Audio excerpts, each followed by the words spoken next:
ಆತ್ಮೀಯ ಸ್ಪರ್ಧಾರ್ಥಿಗಳೇ, ಕರ್ನಾಟಕ ಶಿಕ್ಷಕರ ಅರ್ಹತಾ ಪರೀಕ್ಷೆಗೆ ಸಂಬಂಧಿಸಿದ ಹಾಗೆ ಅಂತಿಮ ತಯಾರಿಗಾಗಿ ಗೌರ್ಮೆಂಟ್ ಕೀ ಆನ್ಸರ್ಸ್ಗಳನ್ನು ಪ್ರಶ್ನೆ ಪತ್ರಿಕೆಯೊಂದಿಗೆ ವಿಶ್ಲೇಷಣಾತ್ಮಕವಾದ ಚರ್ಚೆಯನ್ನು ನಿಮಗೆ ನೀಡ್ತಕ್ಕಂಥ ಪ್ರಯತ್ನವನ್ನು ಮಾಡ್ತಾ ಇದ್ದೇನೆ.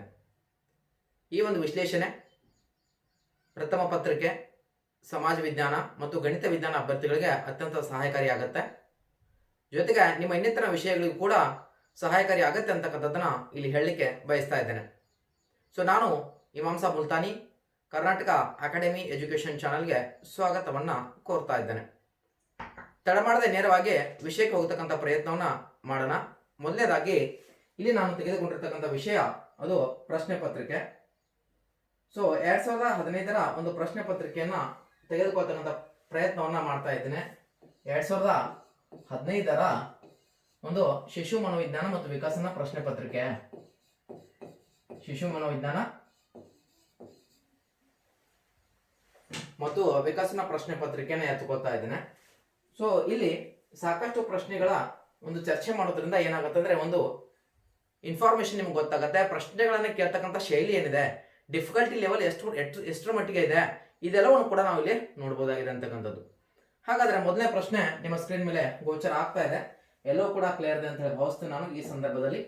ಮೊದಲನೇ ಪ್ರಶ್ನೆ, ಮೆದುಳನ್ನ ಕಾರ್ಯಪಟುತ್ವಗೊಳಿಸುವ ತಂತ್ರವನ್ನ ಈ ವಿದ್ಯಾರ್ಥಿಗಳಿಗೆ ಉಪಯೋಗಿಸ್ತಾರ ಅಂತಕ್ಕಂಥದ್ದು ಒಂದು ಪ್ರಶ್ನೆಯನ್ನ ಕೇಳಿದ್ದಾರೆ.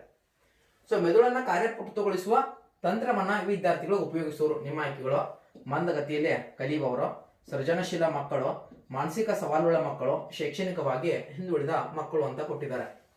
ಹಾಗಾದ್ರೆ ಇಲ್ಲಿ ಸರಿಯಾದ ಉತ್ತರ ಯಾವುದು? ಮೊದಲನೇದಾಗಿ ತಿಳ್ಕೊಳ್ಬೇಕಾಗತ್ತೆ, ಮೆದುಳನ್ನ ಕಾರ್ಯಪಟುತ್ವಗೊಳಿಸುವ ಈ ತಂತ್ರವನ್ನ ಅಥವಾ ಬೆಳೆಸ್ತಕ್ಕಂಥ ಅಭಿವೃದ್ಧಿ ಕ್ರಮಗಳಲ್ಲಿ ಒಬ್ಬರು ಬರ್ತಾರೆ, ಯಾರಂದ್ರೆ ಅಲೆಕ್ಸ್ ಆಕ್ಸ್ಬರ್ನ್ ರವರು. ಅಲೆಕ್ಸ್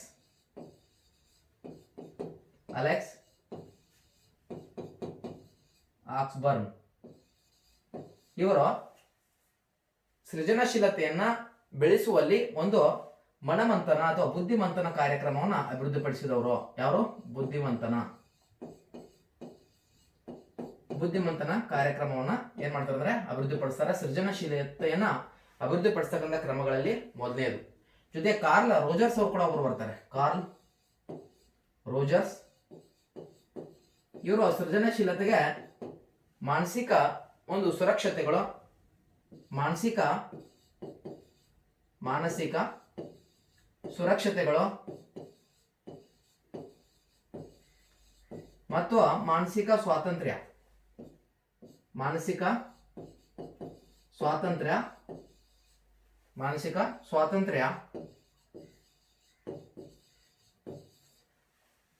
ಈ ಒಂದು ಸೃಜನಶೀಲತೆ ಅಭಿವೃದ್ಧಿ ಹೊಂದಬೇಕಾದ್ರೆ ಅಲ್ಲಿ ಮಾನಸಿಕ ಸುರಕ್ಷತೆಗಳು ಬೇಕು, ಅದ್ರ ಜೊತೆಗೆ ಮಾನಸಿಕ ಸ್ವಾತಂತ್ರ್ಯ ಇರಬೇಕು ಅಂತಕ್ಕಂಥದ್ದನ್ನ ಕಾರ್ಲ್ ರೋಜರ್ಸ್ ಅವರು ತಿಳಿಸ್ಕೊಡ್ತಾರೆ. ಸೊ ಎರಡು ಅಂಶಗಳನ್ನ ನೆನಪಿಟ್ಕೊಳ್ಬೇಕು ನಾವು. ಈ ಎರಡು ಅಂಶಗಳು, ಒಂದು ಅಲೆಕ್ಸ್ ಆಕ್ಸ್ಬರ್ನ್ ಅವರು ಬುದ್ಧಿಮಂತನ ಒಂದು ಸೃಜನಶೀಲತೆಯನ್ನ ಅಭಿವೃದ್ಧಿಪಡಿಸ್ತಕ್ಕಂಥ ಕ್ರಮಗಳಲ್ಲಿ ಒಂದನ್ನು ಹೇಳ್ತಾರೆ, ಜೊತೆಗೆ ಕಾರ್ಲ್ ರೋಜರ್ಸ್ ಅವರು ಕೂಡ ಹೇಳ್ತಕ್ಕಂಥ ಪ್ರಯತ್ನವನ್ನ ಮಾಡಿದ್ರು. ಹಾಗಾದ್ರೆ ಇಲ್ಲಿ ಪ್ರಶ್ನೆ ಕೊಟ್ಟಿದ್ದಾರೆ, ಮೆದುಳನ್ನ ಕಾರ್ಯಪಟುತ್ವಗೊಳಿಸುವ ಆ ತಂತ್ರವನ್ನು ಈ ವಿದ್ಯಾರ್ಥಿಗಳು ಉಪಯೋಗ ಮಾಡ್ಕೊಳ್ತಾ ಇದ್ವಿ, ಈ ಒಂದು ಸೃಜನಶೀಲ ಮಕ್ಕಳಿಗೆ ಉಪಯೋಗವನ್ನ ಮಾಡ್ಕೊಳ್ತಾ ಇದ್ವಿ. ಹಾಗಾದ್ರೆ ಸೃಜನಶೀಲ ಮಕ್ಕಳು ದೇಶದ ಸಂಪನ್ಮೂಲ, ಏನು ದೇಶದ ಸಂಪನ್ಮೂಲ ಅಂತ ಕರೆಯಲಾಗತ್ತೆ. ದೇಶದ ಸಂಪನ್ಮೂಲ ಇವರು. ಹಾಗಾದ್ರೆ ಸೃಜನಶೀಲತೆ ಅಂದ್ರೆ ಏನು? ಯಾವುದಕ್ಕೆ ನಾವು ಸೃಜನಶೀಲ ಅಂತ ಕರಿಬೇಕು? ಸೃಜನಶೀಲತೆ ಅಂದರೆ ಒಂದು ವಸ್ತುವಿನಲ್ಲಿ ಅಥವಾ ಒಂದು ಕ್ರಿಯೆಯಲ್ಲಿ ಹೊಸತನ್ನ ಉಂಟು ಮಾಡತಕ್ಕಂಥ ಒಂದು ಪ್ರಕ್ರಿಯೆಯನ್ನ ಸೃಜನಶೀಲತೆ ಅಂತ ಕರಿತಾ ಇದೀವಿ. ಒಂದು ವಸ್ತುವಿನಲ್ಲಿ ಹೊಸದನ್ನ ಹುಡುಕ್ಬೇಕು. ಈಗ ನಾನು ಏನೋ ಒಂದು ಹೇಳಿದೆ ನಿಮ್ಗೆ, ಸೊ ಈಗ ಒಂದು ವಸ್ತುವನ್ನು ಕೊಟ್ಟಿದ್ದೆ ನಾನು, ಆ ವಸ್ತು ನನಗೆ ಒಂದು ವಸ್ತುವಿನ ತರನೇ ಕಾಣ್ತಾ ಇದೆ, ಬಟ್ ಅದರಲ್ಲಿ ನೀವು ಸೃಜನಶೀಲತೆಯನ್ನ, ಅದರಲ್ಲೇ ನೀವು ಹೊಸತನವನ್ನು ಹುಡುಕಿದ್ರೆ ಅದು ಸೃಜನಶೀಲತೆ, ಬಹುಮುಖ ಚಿಂತನೆ ನಿಮ್ಮಲ್ಲಿ ಇರಬೇಕಾಗತ್ತೆ. ಸೊ ಹೀಗಾಗಿ ಇವರನ್ನ ರಾಷ್ಟ್ರದ ಸಂಪನ್ಮೂಲ ಅಂತ ಕರೆಯಲಾಗುತ್ತೆ. ಸೃಜನಶೀಲ ಮಕ್ಕಳನ್ನ ರಾಷ್ಟ್ರದ ಸಂಪನ್ಮೂಲ, ಕ್ರಿಯೇಟಿವಿಟಿ ಅಂತ ಕರೀತಾ ಇದ್ದೀವಿ. ಈ ಸೃಜನಶೀಲತೆನ ಅಭಿವೃದ್ಧಿಪಡಿಸಬೇಕಾದ್ರೆ ಅಲೆಕ್ಸ್ ಆಕ್ಸ್ಬರ್ನ್ ಅವರು ಬುದ್ಧಿಮಂತನ ಒಂದು ತತ್ವವನ್ನು ತಿಳಿಸ್ಕೊಟ್ರು. ಬುದ್ಧಿಮಂತನ ಪ್ರಕ್ರಿಯೆ, ಮನಮಂಥನ ಅಂತ ಕೂಡ ಇದನ್ನು ಕರೀತಾರೆ. ಸೃಜನಶೀಲತೆಯನ್ನ ಅಭಿವೃದ್ಧಿಪಡಿಸ್ತಕ್ಕಂಥ ಕ್ರಮಗಳಲ್ಲಿ ಒಂದು. ಜೊತೆಗೆ ಕಾರ್ಲ್ ರೋಜರ್ಸ್ ಅವರು ಏನ್ ಹೇಳ್ತಾರೆ ಅಂದ್ರೆ ಮಾನಸಿಕ ಸುರಕ್ಷತೆಗಳು ಅಥವಾ ಮಾನಸಿಕ ಸ್ವಾತಂತ್ರ್ಯ ಮತ್ತು ಮಾನಸಿಕ ಸುರಕ್ಷತೆಗಳ ಬಗ್ಗೆ ಹೇಳ್ತಕ್ಕಂಥ ಪ್ರಯತ್ನವನ್ನ ಮಾಡಿದ್ರು. ಸೊ ಇಲ್ಲಿ ಗೊತ್ತಾಯ್ತು ಅನ್ಕೋತೀನಿ ಸೃಜನಶೀಲ ಮಕ್ಕಳು ಅಂದ್ರೆ ಯಾರು ಅಂತಕ್ಕಂಥದ್ದು, ಏನ್ ಅವಶ್ಯಕತೆ ಇದೆ ಅಂತಕ್ಕಂಥದ್ದು. ಇನ್ನೊಂದು ಪ್ರಶ್ನೆ ಬರುತ್ತೆ ಈ ಸೃಜನಶೀಲತೆ ಮೇಲೆ. ಏನ್ ಪ್ರಶ್ನೆ ಬರ್ಬೋದು? ಸೃಜನಶೀಲತೆಯ ಹಂತಗಳು ಕೇಳ್ತಾನೆ. ಸೃಜನಶೀಲತೆಯ ಹಂತಗಳ ಬಗ್ಗೆ ಪ್ರಶ್ನೆಯನ್ನ ಕೇಳ್ತಾನೆ. ಸೃಜನಶೀಲತೆಯ ಹಂತಗಳು. ಹಾಗಾದ್ರೆ ಏನಿಲ್ಲಿ ಸೂತ್ರ? ನಾನೇ ಒಂದು ಸೂತ್ರವನ್ನ ನೆನಪಿಟ್ಟುಕೊಳ್ಳಿ. ಶಿಶು ಅಸುನೀಗಿತ್ವ ಅಂತಕ್ಕಂಥ ಸೂತ್ರ. ಶಿಶು ಅಸುನೀಗಿತ್ವ ಏನ್ ಸರ್ ಇದು? ಶಿಶು ಅಸುನೀಗಿತ್ವ ಏನಿದು? ಶಿಶು ಅಸುನೀಗಿತ್ವ ಅಂತಕ್ಕಂಥದ್ದು ಏನಿದು ಅಂತಕ್ಕಂಥದ್ದು ನೋಡೋದಾದ್ರೆ, ಮೊದಲನೇದಾಗಿ ಇಲ್ಲಿ ಶಿಶು ಅಂದ್ರೆ ಸಿದ್ಧತೆಯ ಹಂತ. ಸಿದ್ಧತೆಯ ಹಂತ. ನಂತರದಲ್ಲಿ ಸೂಕ್ತತೆಯ ಹಂತ. ಸೂಕ್ತತೆಯ ಹಂತ. ನಂತರದಲ್ಲಿ ಇಲ್ಲಿ ಸ್ಫೂರ್ತಿಯ ಹಂತ. ಸ್ಫೂರ್ತಿಯ ಹಂತ. ನಂತರದಲ್ಲಿ ಇದನ್ನ ಅಂತಸ್ಫುರಣೆ ಅಂತ ಕರೀತಾರೆ, ಪರಿಷ್ಕರಣೆ. ಕೊನೆಯದಾಗಿ ಪರಿಷ್ಕರಣೆ ಅಥವಾ ತಾಳೆ ನೋಡುವಿಕೆ ಅಂತ ಕೂಡ ಬರುತ್ತೆ. ಸೊ ಸಿದ್ಧತೆಯ ಹಂತ, ಸೂಕ್ತತೆಯ ಹಂತ, ಸ್ಫೂರ್ತಿಯ ಹಂತ, ಇದನ್ನ ಅಂತಸ್ಫುರಣೆ ಅಂತ ಕರಿಬಹುದು. ಅಂತಸ್ಫುರಣೆ. ಕೊನೆಯದಾಗಿ ಬರ್ತಕ್ಕಂಥದ್ದು ಪರಿಷ್ಕರಣೆ ಅಂತ ಬರುತ್ತೆ. Concept is clear? ಸಿದ್ಧತೆಯ ಹಂತ, ಸೂಕ್ತತೆಯ ಹಂತ, ಸ್ಫೂರ್ತಿಯ ಹಂತ, ಪರಿಷ್ಕರಣೆ ಹಂತ, ಸೃಜನಶೀಲ ಹಂತಗಳು ಕ್ರಮವಾಗಿ ಕೇಳ್ತಾನೆ. ಸೊ ಇದು ನಮ್ಗೆ ಗೊತ್ತಿರಬೇಕು. ಸೊ ಈಗ ಸೃಜನಶೀಲತೆ ಒಂದ್ ಮೇಲೆ ಯಾವುದೇ ಪ್ರಶ್ನೆ ಬಂದರೂ ಕೂಡ ಬರೀತೀರಿ ಅಂತ ಹೇಳಿ ಭಾವಿಸ್ತೇನೆ. ಮುಂದೆ ಹೋಗ್ತಾ ಇದ್ದೇನೆ ಮುಂದಿನ ಒಂದು ಪ್ರಶ್ನೆಗೆ.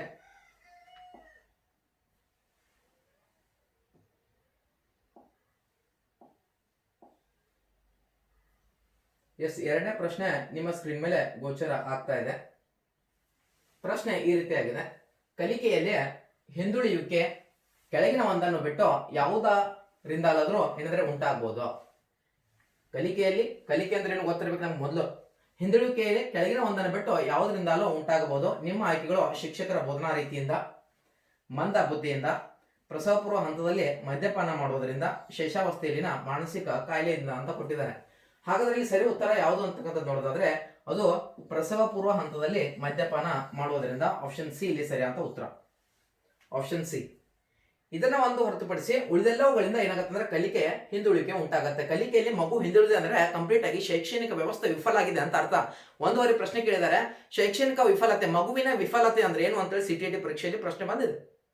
ಆ ಮಗುವಿನ ವಿಫಲತೆ ಅಂದ್ರೆ ಕಂಪ್ಲೀಟ್ ಆಗಿ ಶಿಕ್ಷಣ ವ್ಯವಸ್ಥೆನೇ ಫೇಲ್ ಆಗಿದೆ ಅಂದ್ರೆ ಆ ವಿದ್ಯಾರ್ಥಿಯನ್ನ, ಆ ಮಗುವಿನ ಸರ್ವತೋಮುಖ ಪ್ರಗತಿಗಾಗಿ ಶಿಕ್ಷಣ ವ್ಯವಸ್ಥೆ ಏನಾಗುತ್ತಂದ್ರೆ ಕೆಲಸವನ್ನ ನಿರ್ವಹಿಸಬೇಕಾಗತ್ತೆ. ಇನ್ಕ್ಲೂಡಿಂಗ್ ಅಲ್ಲಿ ಶಿಕ್ಷಣ ವ್ಯವಸ್ಥೆ ಬಂದ್ರೆ ಶಿಕ್ಷಕರು ಬಂದ್ರು, ಪೇರೆಂಟ್ಸ್ ಬರ್ತಾರೆ, ಜೊತೆಗೆ ಎಜುಕೇಶನ್ ಸಿಸ್ಟಮ್ ಏನಂದ್ರೆ ಬರುತ್ತೆ ಅಂತಕ್ಕಂಥದ್ದು.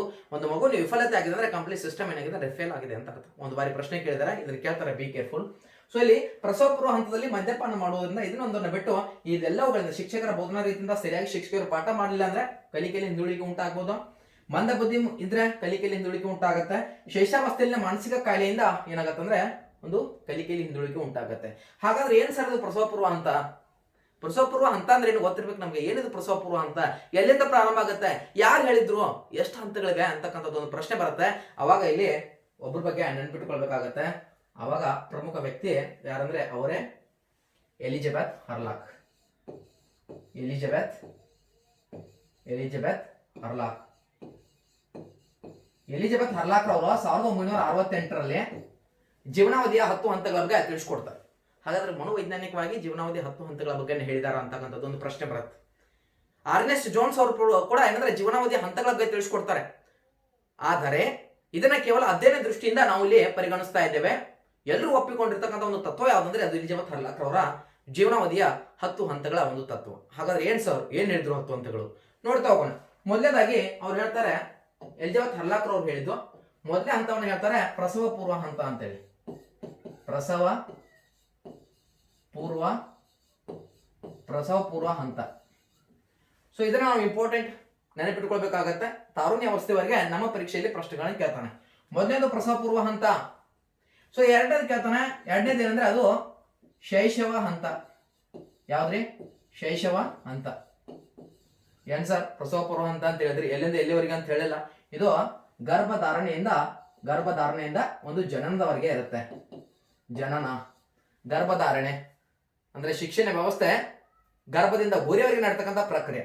ಇಲ್ಲಿ ಪ್ರಸವ ಪೂರ್ವ ಹಂತ ಗರ್ಭಧಾರಣೆಯಿಂದ ಜನನದವರೆಗೆ ಇರುತ್ತೆ. ನಂತರದಲ್ಲಿ ಜನನದಿಂದ ಒಂದು 2 ವಾರಗಳವರೆಗೆ ಇರುತ್ತೆ. 2 ವಾರ. ಯಾವ್ದ್ರಿ? ಶೈಶವ ಹಂತ ಮೂರನೇದು. ಇನ್ನು ಮೂರನೇದು ಹೋಗ್ತಾ ಇದ್ದೇನೆ. ಎರಡನೇದು ಶೈಶವ ಹಂತ. ಮೂರನೇದು ಯಾವುದು? ಹಸುಳೆತನ ಹಂತ. ಯಾವ್ದ್ರಿ? ಹಸುಳೆತನ. ಹಸುಳೆತನ ಎಲ್ಲಿರುತ್ತೆ ಸರ್? 2 ವಾರದಿಂದ 1 ಬಾರಿ ಪ್ರಶ್ನೆ ಕೇಳಿದಾರೆ. ಇದರ ಮೇಲೆ ಹಸುಳೆತನ ಅವಧಿ ಕೇಳಿದಾರೆ. 2 ವಾರದಿಂದ 2 ವರ್ಷ ಕಂಡು ಬರುತ್ತೆ. 2 ವಾರದಿಂದ 2 ವರ್ಷ ಹಸುಳೆತನ ಹಂತ ಪ್ರಶ್ನೆ ಕೇಳ್ತಾನೆ. ಹಸುಳೆತನ ಅಂತ 1 ಬಾರಿ ಕೇಳಿದಾರೆ. ಸೊ 2 ವಾರದಿಂದ 2 ವರ್ಷಗಳವರೆಗೆ ಕಂಡು ಬರುತ್ತೆ. ಸೊ ಇಲ್ಲಿ ಪ್ರಶ್ನೆ ಕೇಳಿದರೆ ಕಲಿಕೆಯಲ್ಲಿ ಹಿಂದುಳಿಕೆಯು ಕೆಳಗಿನ ಒಂದನ್ನು ಬಿಟ್ಟು ಯಾವುದರಿಂದ ಅಲ್ಲಾದ್ರೂ ಉಂಟಾಗಬಹುದು, ಅದು ಪ್ರಸವ ಪೂರ್ವ ಹಂತ. ಸೊ ನಮ್ಮ ಹಂತ ಸಿಗ್ಬಿಟ್ಟು ಎಲ್ಲಿ ಬರ್ತಾ ಇದೆ? ಪ್ರಸವ ಪೂರ್ವ ಹಂತ ಅಂದ್ರೆ ಇಲ್ಲಿ ಇದೆ, ಒಂದು ಗರ್ಭಧಾರಣೆಯಿಂದ ಜನನದವರೆಗೆ ಸೊ ಇರುತ್ತೆ. ಇನ್ನು ನೆಕ್ಸ್ಟ್ ಹೋಗ್ತಾ ಇದೀನಿ. 4ನೇದು ಎಸ್ ಪ್ರಸವ ಪೂರ್ವ ಹಂತ, ಶೈಶವ ಹಂತ, ಆಮೇಲೆ ಹಸುಳೆತನ ಅಂತ ಆಯ್ತು. ನಂತರದಲ್ಲಿ ಯಾವ್ದು ಬರುತ್ತೆ? ಪೂರ್ವ ಬಾಲ್ಯ. ಯಾವ್ದ್ರಿ? ಪೂರ್ವ ಬಾಲ್ಯ.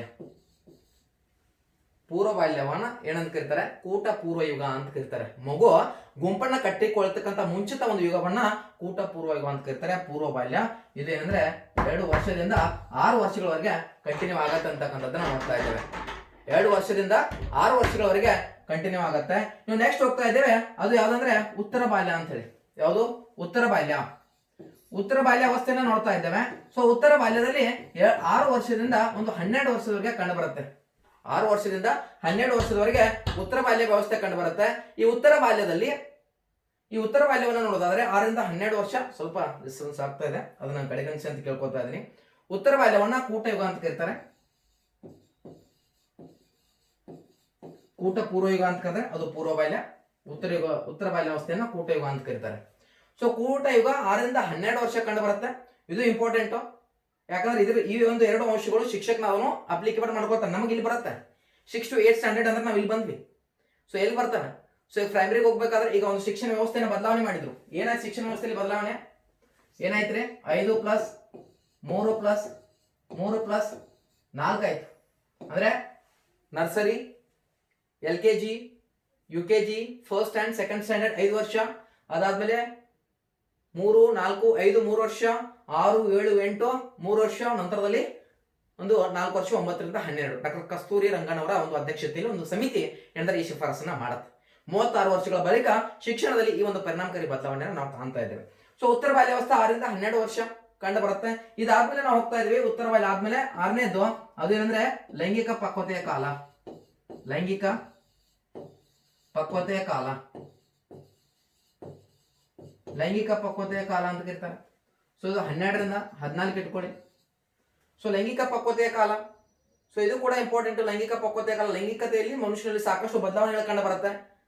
ಸೊ ಇಲ್ಲಿಂದ ಏನಂದ್ರೆ ಮಗುವಿನ ಕಂಟ್ರೋಲ್ ಮಾಡೋದಂದ್ರೆ ಸ್ವಲ್ಪ ಏನಂದ್ರೆ ಕಷ್ಟ ಆಗುತ್ತೆ. ಅದು ಪೇರೆಂಟ್ಸ್ ಇರ್ಬೋದು, ಟೀಚರ್ಸ್ ಇರ್ಬೋದು, ಯಾರೇ ಇರ್ಬೋದು, ಸ್ವಲ್ಪ ಕಷ್ಟ ಆಗ್ತಾ ಹೋಗುತ್ತೆ.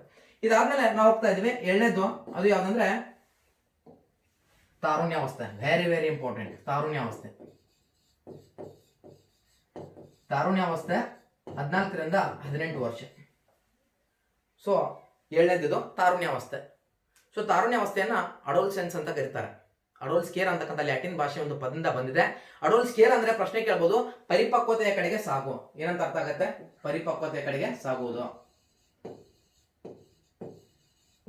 ಪರಿಪಕ್ವತೆಯ ಕಡೆಗೆ ಸಾಗು ಅಂತ ಅರ್ಥ ಆಗತ್ತೆ. ಯಾವ್ದ್ರದ್ದು? ಅಡೋಲ್ಸೆನ್ಸ್ದು. ಅರ್ಥ ಆಯ್ತಾ? ಸೊ ಇಲ್ಲಿ ಸ್ಟ್ಯಾನ್ಲಿ ಹಾಲ್ಡರ್ ಅವರು ಇದೊಂದು ಪ್ರಯಾಸಗಳ ಕಾಲ ಅಂತ ಕರೀತಾರೆ, ವಸಂತ ಕಾಲ ಅಂತ ಕರೀತಾರೆ, ಸಂಕ್ರಮಣ ಕಾಲ ಅಂತ ಕರಿತಾ ಇದ್ದೀವಿ. ಜೊತೆ ಗುಂಪು ರಚನೆಯನ್ನ, ನೈತಿಕ ಪ್ರಜ್ಞೆಯನ್ನ ಮಗುವಿನಲ್ಲಿ ಏನಾಗುತ್ತೆ ಅಂದ್ರೆ ಈ ತಾರುಣ್ಯಾವಸ್ಥೆಯಲ್ಲಿ ಬೆಳ್ತಾ ಹೋಗುತ್ತೆ. ಗುಂಪು ರಚನೆ ಆಗಿರ್ಬೋದು, ಸಾಮಾಜಿಕ ಕೌಶಲ್ಯ ಕಂಡು ಬರುತ್ತೆ. ನಂತರದಲ್ಲಿ ನೈತಿಕ ಪ್ರಜ್ಞೆ ಈ ಒಂದು ತಾರುಣ್ಯಾವಸ್ಥೆಯಲ್ಲಿ ಒಂದು ಮಗುವಿನಲ್ಲಿ ಕಂಡು ಬರುತ್ತೆ ಅಂತಕ್ಕಂಥದ್ದು ನೋಡ್ತಾ ಇದ್ದೇವೆ. ಸೊ ನಮ್ಗೆ ಗೊತ್ತಿರ್ಬೋದು ಏನೋ ಈಗ 18 ವರ್ಷದವರೆಗೆ ಇರ್ತಕ್ಕಂಥ ಎಲ್ಲರೂ ಮಕ್ಕಳೇ ಅಂತ ನಾವು ಪರಿಗಣಿಸಬೇಕಾಗತ್ತೆ ಅಂತಕ್ಕಂಥದ್ದು. ಈ ರೀತಿಯಾಗಿ ನಾವು ನೋಡ್ಬೋದು ತಾರುಣ್ಯಾವಸ್ಥೆ. ಇದಾದ್ಮೇಲೆ ಯಾವ್ದು ಬರುತ್ತೆ? ನಂತರದಲ್ಲಿ ಇಲ್ಲಿ ಬರಿತಾ ಇದ್ದೀನಿ, ಕಾಣಿಸ್ತಾ ಇದೆ ಇಲ್ಲ ಅಂತ ಗೊತ್ತಿಲ್ಲ. ಇಲ್ಲಿ ಬರುತ್ತೆ ವಯಸ್ಕತನ, ವಯಸ್ಕ. ನಂತರದಲ್ಲಿ 9 ಮಧ್ಯವಯಸ್ಕ. ಮಧ್ಯವಯಸ್ಕ ಇದ್ರ ಬಗ್ಗೆ ಅವಶ್ಯಕತೆ ಇಲ್ಲ ನಮಗೆ, ಬಿಟ್ಟು ಬಿಡೋಣ. ಹೀಗಾಗಿ ಇದನ್ನ ಕನ್ಸಿಡರ್ ಮಾಡಲ್ಲ ನಾನು. ಮಧ್ಯವಯಸ್ಕ, ಆಮೇಲೆ ವೃದ್ಧಾಪ್ಯ ಅಂತ ಬರುತ್ತೆ. ಸೊ ವೃದ್ಧಾಪ್ಯ. ಸೊ ಇದು ಜೀವನಾವಧಿ 10 ಹಂತಗಳ ಬಗ್ಗೆ ಈ ರೀತಿ ತಿಳಿಸ್ಕೊಡ್ತಕ್ಕಂಥ ಪ್ರಯತ್ನವನ್ನ ಮಾಡಿದ್ರು. ಯಾರು? ಎಲಿಜಬೆತ್ ಹರ್ಲಾಕ್. ಅರ್ಥ ಆಯ್ತಾ? ಇದಲ್ಲೇ ಅರ್ನೆಸ್ಟ್ ಜೋನ್ಸ್ ಅವ್ರ ಬಗ್ಗೆ ಬರ್ತಾರೆ. ಈ ಒಂದು ಹಂತಗಳ ಬಗ್ಗೆ ಕಂಪ್ಲೀಟ್ ಆಗಿ ಒಂದೊಂದಾಗಿ ಚರ್ಚೆ ಮಾಡ್ತಕ್ಕಂಥ ಹೋಗೋಣ. ಅದು 2ನೇ ಒಂದು ಚಾಪ್ಟರ್ ಅಲ್ಲಿ ಇದನ್ನ ಎತ್ಕೊಳ್ತೀನಿ ಕಂಪ್ಲೀಟ್ ಆಗಿ. ಬೆಳವಣಿಗೆ ಮತ್ತು ವಿಕಾಸ ಏನಿದೆ ಅಲ್ಲಿ ಇದ್ರ ಬಗ್ಗೆ ನಾನು ತಿಳಿಸ್ತಕ್ಕಂಥ ಪ್ರಯತ್ನವನ್ನ ಮಾಡ್ತಾ ಇದ್ದೀನಿ. ಸೊ ಇದು ಅಂಡರ್ಸ್ಟುಡ್ ಆಯ್ತಾ? ಕ್ಲಿಯರ್? ಮುಂದೆ ಹೋಗ್ತಾ ಇದ್ದೇನೆ.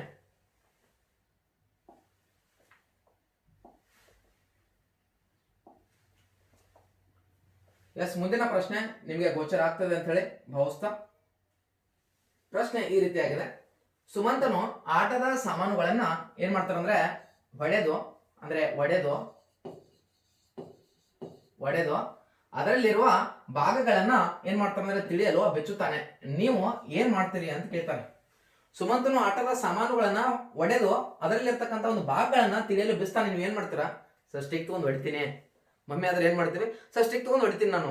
ಅಲ್ಲ, ಆ ರೀತಿ ಮಾಡಬಾರದು. ಏನ್ ಮಾಡ್ಬೇಕು ಅಂತಕ್ಕಂಥದ್ದು ಆಯ್ಕೆನ ನೋಡೋದಾದ್ರೆ, ಅವನ ಕುತೂಹಲವನ್ನ ಪ್ರೋತ್ಸಾಹಿಸಿ ಅವನ ಶಕ್ತಿಯನ್ನು ಉದಾತ್ತೀಕರಿಸುತ್ತೀರಿ.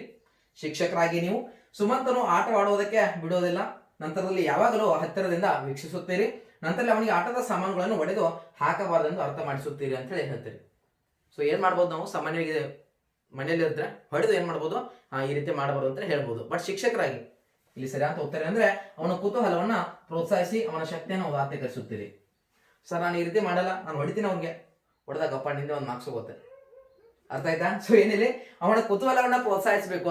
ಶಿಕ್ಷಕನಾದವನ ಕರ್ತವ್ಯ ಇದು. ಅವನ ಕುತೂಹಲವನ್ನು ಪ್ರೋತ್ಸಾಹಿಸಿ ಅವನ ಶಕ್ತಿಯನ್ನು, ಅವನಲ್ಲಿರ್ತಕ್ಕಂಥ ಆತ್ಮಶಕ್ತಿಯನ್ನ, ಇದು ಸೃಜನಶೀಲತೆಯಲ್ಲಿ ಬರುತ್ತೆ. ಸೃಜನಶೀಲತೆ ಮಾನವ ದೇಶದ ಸಂಪನ್ಮೂಲ ಇದು. ಸೊ ಅದನ್ನ ಇಂಪ್ಲಿಮೆಂಟ್ ಮಾಡ್ತಾ ಹೋಗ್ಬೇಕಾಗತ್ತೆ. ಸೊ ಈ ಸರಿಯಾದ ಉತ್ತರ ಅವನ ಕುತೂಹಲವನ್ನು ಪ್ರೋತ್ಸಾಹಿಸಿ ಅವನ ಶಕ್ತಿಯನ್ನು ಏನ್ ಮಾಡ್ಬೇಕು? ಉದಾತ್ತೀಕರಿಸಬೇಕು ಅಂತಕ್ಕಂಥದ್ದು ಸರಿಯಾದ ಉತ್ತರ ಆಪ್ಷನ್ ಎ. ಸೃಜನಶೀಲತೆ ಬಗ್ಗೆ ಆಲ್ರೆಡಿ ಚರ್ಚೆ ಮಾಡಿದ್ದೀನಿ. ಸೊ ಚರ್ಚೆ ಅನವಶ್ಯಕ ಅಂತ ಭಾವಿಸ್ತಾ ನೇರವಾಗಿ ವಿಷಯಕ್ಕೆ ಹೋಗ್ತಾ ಇದ್ದೇನೆ. ಮುಂದಿನ ಒಂದು ಪ್ರಶ್ನೆ. ಎಸ್, ಪ್ರಶ್ನೆ ಗೋಚರ ಆಗ್ತಾ ಇದೆ. ಕೆಲವು ಕಹಿ ಅನುಭವಗಳ ನಂತರ ಮಗುವೊಂದು ಶಿಕ್ಷಕರನ್ನ ದ್ವೇಷಿಸಲು ಪ್ರಾರಂಭಿಸುತ್ತದೆ. ಇದು ಕೆಳಗಿನ ಯಾವುದಕ್ಕೆ ಸಂಬಂಧಿಸಿದೆ ಅಂತ ಹೇಳ್ತಾರೆ. ಕೆಲವು ಕಹಿ ಅನುಭವಗಳ ನಂತರ ಮಗುವೊಂದು ಶಿಕ್ಷಕರನ್ನ ದ್ವೇಷಿಸಲು ಪ್ರಾರಂಭಿಸುತ್ತದೆ. ಇದು ಕೆಳಗಿನ ಯಾವುದಕ್ಕೆ ಸಂಬಂಧಪಡುತ್ತೆ ಅಂತಕ್ಕಂಥದ್ದು ಕೇಳಿದ್ದಾರೆ. ನಿಮ್ಮ ಆಯ್ಕೆಗಳು: ಜ್ಞಾನಾತ್ಮಕ ಒಂದು ವರ್ತನೆ, ಕ್ರಿಯಾಜನ್ಯ ವರ್ತನೆ, ಭಾವನಾತ್ಮಕ ವರ್ತನೆ, ನಂತರದಲ್ಲಿ ಪ್ರತಿಫಲನಾತ್ಮಕ ವರ್ತನೆ. ಇಲ್ಲಿ ಸರಿಯಾದ ಉತ್ತರ ಯಾವುದು? ಎಸ್,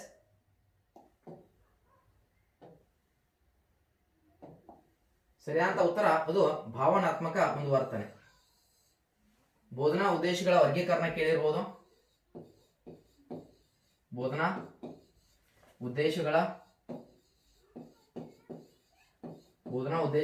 ವರ್ಗೀಕರಣ.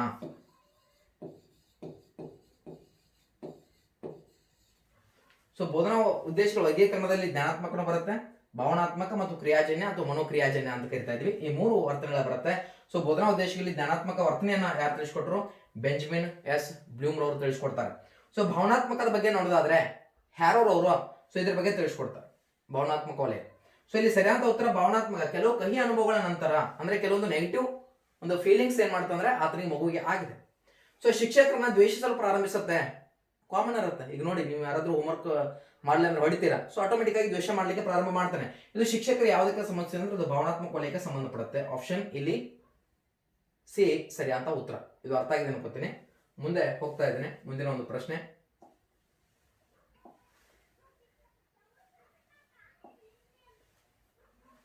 ಎಸ್, ಮುಂದಿನ ಪ್ರಶ್ನೆ ಗೋಚರ ಆಗ್ತಾ ಇದೆ.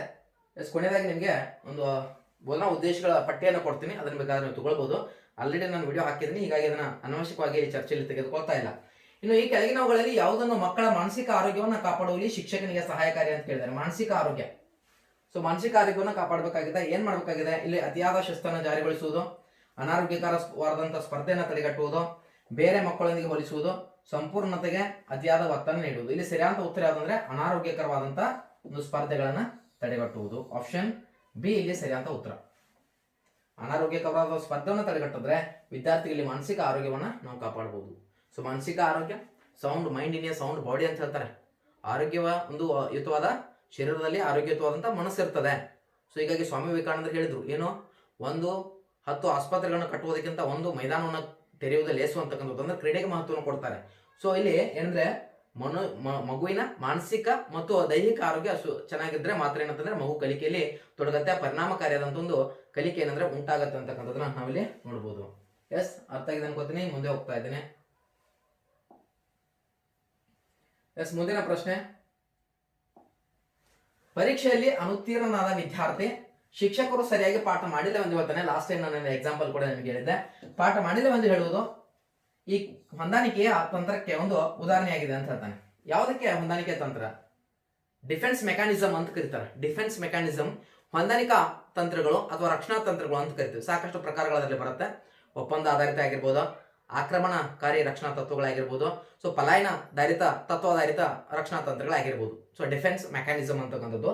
ಸೊ ಇಲ್ಲಿ ಪರೀಕ್ಷೆಯಲ್ಲಿ ಅನುತ್ತೀರ್ಣರಾದಂಥ ವಿದ್ಯಾರ್ಥಿ ಶಿಕ್ಷಕರು ಸರಿಯಾಗಿ ಪಾಠ ಮಾಡಿಲ್ಲ ಅಂತ ಹೇಳ್ತಾನೆ. ನಿಮ್ಗೆ ಯಾವಾಗಲಾದ್ರೂ ಹೇಳಿದಾನೆ? ಈಗ ನೀವು ಕೇಳಿರಲ್ಲ, ಬಟ್ ಅವ್ರ ಪೇರೆಂಟ್ಸ್ ಮುಂದೆ ಹೇಳಿರ್ತಾನೆ, ಬಿ ಕೇರ್ಫುಲ್.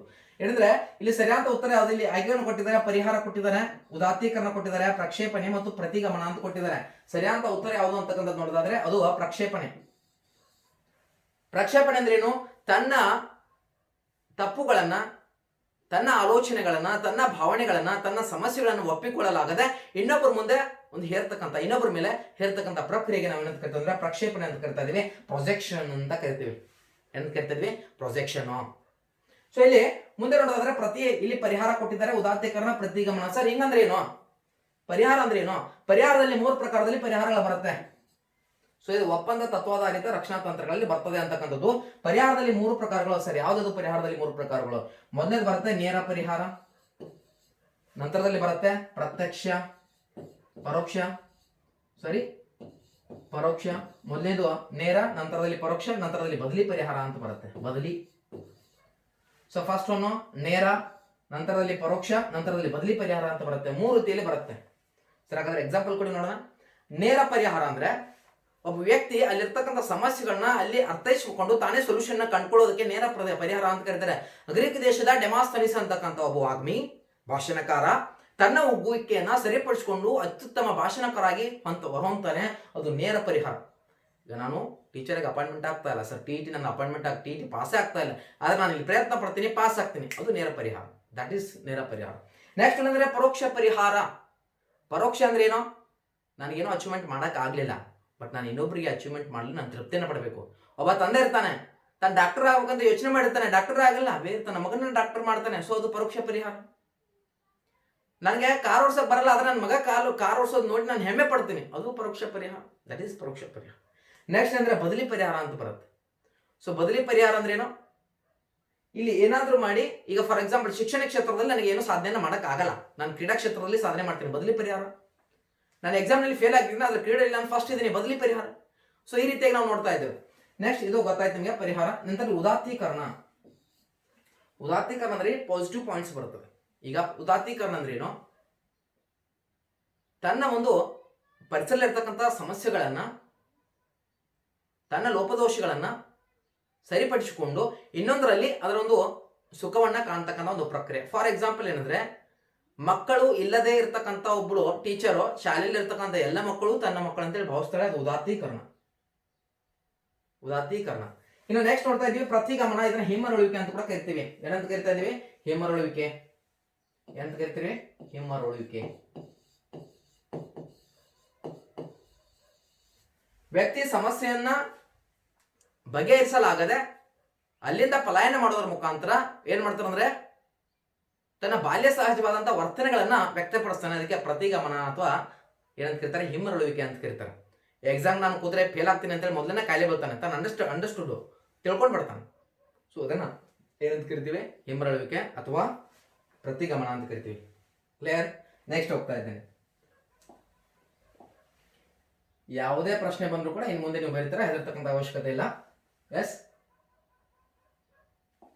ಮುಂದಿನ ಪ್ರಶ್ನೆ, ಸಮಸ್ಯಾತ್ಮಕ ವರ್ತನೆಯ ವಿದ್ಯಾರ್ಥಿಗಳನ್ನ ಅಧ್ಯಯನ ಮಾಡಲು ಉಪಯೋಗಿಸುವ ವಿಧಾನ ಯಾವುದು ಅಂತ ಕೇಳಿದ್ದಾರೆ. ಸಮಸ್ಯಾತ್ಮಕ ಒಂದು ವರ್ತನೆ. ಸಮಸ್ಯಾತ್ಮಕ ಅಂದಾಗ ಕಣ್ಣು ಮುಚ್ಕೊಂಡು ಹೋಗ್ಬಿಡ್ಬೇಕು ನಾವು ಯಾವುದಕ್ಕೆ? ವ್ಯಕ್ತಿ ಅಧ್ಯಯನ. ಆದರೆ ಕೆಲವೊಂದು ಪಠ್ಯ ಪುಸ್ತಕದಲ್ಲಿ ವೀಕ್ಷಣಾ ವಿಧಾನ ಅಂತ ಕೊಡ್ತಾನೆ, ಆದ್ರೆ ತಪ್ಪು. ಇಲ್ಲಿ ಸರಿಯಾದ ಉತ್ತರ ಯಾವ್ದಂದ್ರೆ ವ್ಯಕ್ತಿ ಅಧ್ಯಯನ. ಆಪ್ಷನ್ ಎ ಸರಿಯಾದ ಉತ್ತರ. ವ್ಯಕ್ತಿ ಅಧ್ಯಯನದ ಪಿತಾಮಹ DFD ಬುಕ್ಸ್.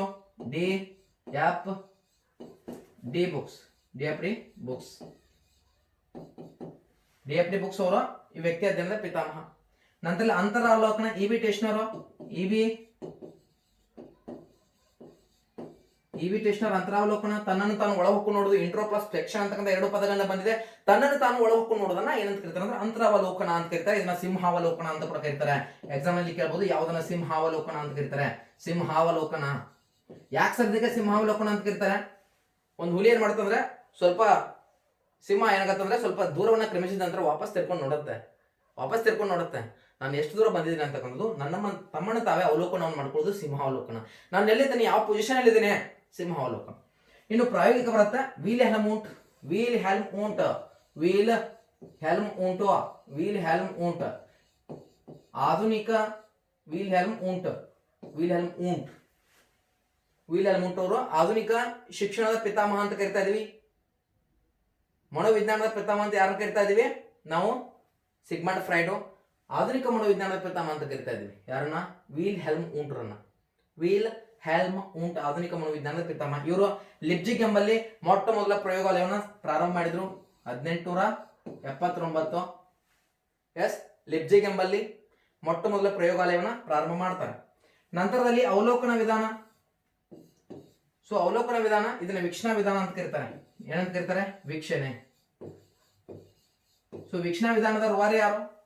ಯಾರೇ? John B Watson, J B Watson ಅಥವಾ John B Watson, John B Watson. It is clear? So ಹಾಗಾದ್ರೆ ಇಲ್ಲಿ ಸಮಸ್ಯಾತ್ಮಕ ವರ್ತನೆಯ ವಿದ್ಯಾರ್ಥಿಗಳನ್ನ ಅಧ್ಯಯನ ಮಾಡಲು ಉಪಯೋಗಿಸುವ ವಿಧಾನ ಯಾವುದು ಅಂತ ಕೇಳಿದ್ರೆ ಅದು ವ್ಯಕ್ತಿ ಅಧ್ಯಯನದಲ್ಲಿ ಬರುತ್ತೆ. ಇನ್ನು ಅಂತರವಲೋಕನ, ತನ್ನನ್ನು ತಾನು ಒಳಹೊಕ್ಕು ನೋಡ್ಕೊಳ್ತಾನೆ ವಿದ್ಯಾರ್ಥಿ. ಇಲ್ಲಿ ಇದರ ಅತ್ಯಂತ ಪ್ರಾಚೀನ ವಿಧಾನ, ಜೊತೆಗೆ ಇದು ವಿಶ್ವಸನೀಯತೆ ನಾವು ಹೊಂದಿಲ್ಲ ಅಂತಕ್ಕಂಥದ್ದು ಕೂಡ ಒಂದು ಡಿಮೆರಿಟ್ ಬರುತ್ತೆ. ಇನ್ನು ಪ್ರಾಯೋಗಿಕ ವಿಧಾನ, ಈ ಸಮಸ್ಯಾತ್ಮಕ ವರ್ತನೆಯ ವಿದ್ಯಾರ್ಥಿಗಳನ್ನ ಪ್ರಾಯೋಗಿಕವಾಗಿ ಅಧ್ಯಯನ ಮಾಡ್ತಾ ಇದ್ರೆ ಅದನ್ನ ಏನಂತ ಕರಿತಾರೆ ಅಂದ್ರೆ ಪ್ರಾಯೋಗಿಕ ವಿಧಾನ ಅಂತ ಕರಿತೀವಿ, ವೀಲ್ ಹೆಲ್ಮ್ ಊಂಟ್ ಅವ್ರದ್ದು. ಇನ್ನು ಅವಲೋಕನ ವಿಧಾನ, ಇದನ್ನೇ ಅಂದ್ರೆ ಜೆ ಬಿ ವ್ಯಾಟ್ಸನ್ ಅಥವಾ ವೀಕ್ಷಣಾ ವಿಧಾನ ಅಂತ ಹೇಳಿ ಇದನ್ನ ಕರೆಯಲಾಗುತ್ತೆ. ಇದು ಕಾನ್ಸೆಪ್ಟ್ ಕ್ಲಿಯರ್ ಆಗಿ ಅನ್ಕೋತೀನಿ. ಎಸ್, ಮುಂದೆ ಬರ್ತಾ ಇದ್ದೇನೆ. ಎಸ್, ಮುಂದಿನ ಪ್ರಶ್ನೆ. ಇದ್ರ ಬಗ್ಗೆ ಆಲ್ರೆಡಿ ನಾನು ಚರ್ಚೆ ಮಾಡಿದ್ದೀನಿ. ಈ ಹಂತವನ್ನ ಬೆಳವಣಿಗೆಯ ಬುಗ್ಗೆ ಅಂತ ಕರೀತಾರೆ. ಯಾವುದನ್ನ ಬೆಳವಣಿಗೆ ಬುಗ್ಗೆ ಅಂತ ಕರೀತಾರೆ? ಪ್ರಶ್ನೆ ಕೇಳಿದ್ದಾರೆ. ಪೂರ್ವ ಬಾಲ್ಯಾವಸ್ಥೆ, ಉತ್ತರ ಬಾಲ್ಯಾವಸ್ಥೆ, ತಾರುಣ್ಯಾವಸ್ಥೆ, ಶೈಶಾವಸ್ಥೆ. ಇದ್ರ ಬಗ್ಗೆ ನಾನು ಮಾತಾಡಿದೆ ಆಗ್ಲೇ, ಎಲಿಜಬೆತ್ ಹರ್ಲಾಕ್ ಅವ್ರ ಬಗ್ಗೆ ಮಾತಾಡಿದಿನ. ಕಾನ್ಸೆಪ್ಟ್ ಕ್ಲಿಯರ್ ಆಗಿದೆ. 10 ಹಂತಗಳ ಬಗ್ಗೆ. ಪೂರ್ವ ಬಾಲ್ಯಾವಸ್ಥೆ 2 ರಿಂದ 6 ವರ್ಷ, ಉತ್ತರ ಬಾಲ್ಯಾವಸ್ಥೆ 2 ರಿಂದ 12 ವರ್ಷ, ತಾರುಣ್ಯಾವಸ್ಥೆ ಇಲ್ಲಿ 14 ರಿಂದ 18 ವರ್ಷ. ಯಾಕಂದ್ರೆ ಲೈಂಗಿಕ ಪಕ್ವತೆ ಕಾಲ ಇಲ್ಲಿ ನೋಡ್ತಾ ಇದೀವಿ 12 ರಿಂದ 14 ವರ್ಷ. ಇನ್ನು ಶೈಶಾವಸ್ಥೆನ ನೋಡ್ತಾ ಇದೀವಿ ಎಲ್ಲಿಂದ 2, ಇಲ್ಲಿ ಜನನದಿಂದ 2 ವಾರಗಳವರೆಗೆ, 2 ವಾರ, ಜನನದಿಂದ 2 ವಾರಗಳವರೆಗೆ. ಇಲ್ಲಿ ಸರಿಯಾದ ಉತ್ತರ ಯಾವುದು ಅಂತಕ್ಕಂಥದ್ದು ನೋಡೋದಾದ್ರೆ, ಎಸ್, ಸರಿಯಾದ ಉತ್ತರ ಯಾವುದು? ಇಲ್ಲಿ ತಾರುಣ್ಯಾವಸ್ಥೆ. ಯಾವ್ದ್ರಿ? ತಾರುಣ್ಯಾವಸ್ಥೆ. ಆಪ್ಷನ್ ಸಿ ಸರಿಯಾದ ಉತ್ತರ. ಇದನ್ನ ಏನಂತ ಕರೀತಾರೆ? ಬೆಳವಣಿಗೆಯ ಬುಗ್ಗೆ ಅಂತ ಕರೀತಾರೆ. ಸ್ಟ್ಯಾನ್ಲಿ ಹಾಲ್ರವರು ಇದನ್ನ ಪ್ರಯಾಸದ ಕಾಲ, ಸಂಕ್ರಮಣದ ಕಾಲ, ಬೆಳವಣಿಗೆಯ ಬುಗ್ಗೆ, ಸೊ ಈ ರೀತಿಯಲ್ಲಿ ಕರಿತಾ ಹೋಗ್ಬೋದು. ಸರಿಯಾದ ಉತ್ತರ ತಾರುಣ್ಯಾವಸ್ಥೆ. ಈ ಹಂತವನ್ನು ಬೆಳವಣಿಗೆ ಬುಗ್ಗೆ ಎಂದು ಕರೆಯುವರು. ತಾರುಣ್ಯಾವಸ್ಥೆಯಲ್ಲಿ ಸರಿಯಾದ ಉತ್ತರ. ನಿಜವಾದ ನೈತಿಕ ಪ್ರಜ್ಞೆಯಲ್ಲಿ ವ್ಯಕ್ತ ಆಗತ್ತೆ ಅಂತ ಕೇಳಿದ್ರೆ ಅದನ್ನು ತಾರುಣ್ಯಾವಸ್ಥೆಯಲ್ಲಿ ವ್ಯಕ್ತ ಆಗುತ್ತೆ. ಅಡೋಲ್ಸೆನ್ಸ್ ಏಜ್, ಅಡೋಲ್ಸ್ ಕೇರ್ ಅಂತ ಒಂದು ಪದದಿಂದ ಬಂದಿದೆ. ಇದರ ಅರ್ಥ ಏನು? ಪರಿಪಕ್ವತೆ ಕಡೆಗೆ ಸಾಗುವ. ಎಲ್ಲಿ ಸಾಗಬೇಕು? ಪರಿಪಕ್ವತೆಯ ಕಡೆಗೆ. ಹಾಗಾದ್ರೆ ಪರಿಪಕ್ವತೆ ಅಂದ್ರೆ ಏನ್ ಸರ್? ಪರಿಪಕ್ವತೆಯ ಕಡೆಗೆ ಸಾಗುವುದು. ಏನ್ ಸರ್ ಪರಿಪಕ್ವತೆ ಅಂದ್ರೆ? ಪರಿಪಕ್ವತೆ ಅಂದ್ರೆ ಸಿದ್ಧತೆಯ ಕಡೆಗೆ ಕೊಂಡೊಯ್ಯುವುದು. ಸಿದ್ಧತೆ ಅಂದ್ರೇನು? ನಾನು ಮಾತಾಡ್ತಾ ಇದ್ದೀನಿ, ಆ ಮಾತಾಡ್ತಿರ್ಬೇಕಾದ್ರೆ ನನ್ನ ಹಿಂದೆ ಸಾಕಷ್ಟು ಪರಿಪಕ್ವತೆಯಿಂದ ನಾನು ಮಾತಾಡ್ತಾ ಇದ್ದೀನಿ. ಇಲ್ಲ ನಾನು ಮಾತಾಡಕ್ ಬರ್ತೇವೆ. ಒಂದು ಮಗು ನಡೀತಾ ಇದೆ ಅಂದ್ರೆ ಅಲ್ಲಿ ಪರಿಪಕ್ವತೆ ಉಂಟಾಗಿದೆ, ಸಿದ್ಧತೆ ಕಡೆಗೆ ಕೊಂಡೊಯ್ಕೊಂಡು ಬಂದಿದೆ ಅಂತಕ್ಕಂಥದ್ದು ಅದಕ್ಕೆ ಪರಿಪಕ್ವತೆ ಅಂತ ಕರಿತೀವಿ. Concept is clear? ಎಸ್, ಮುಂದೆ ಹೋಗ್ತಾ ಇದ್ದೇನೆ.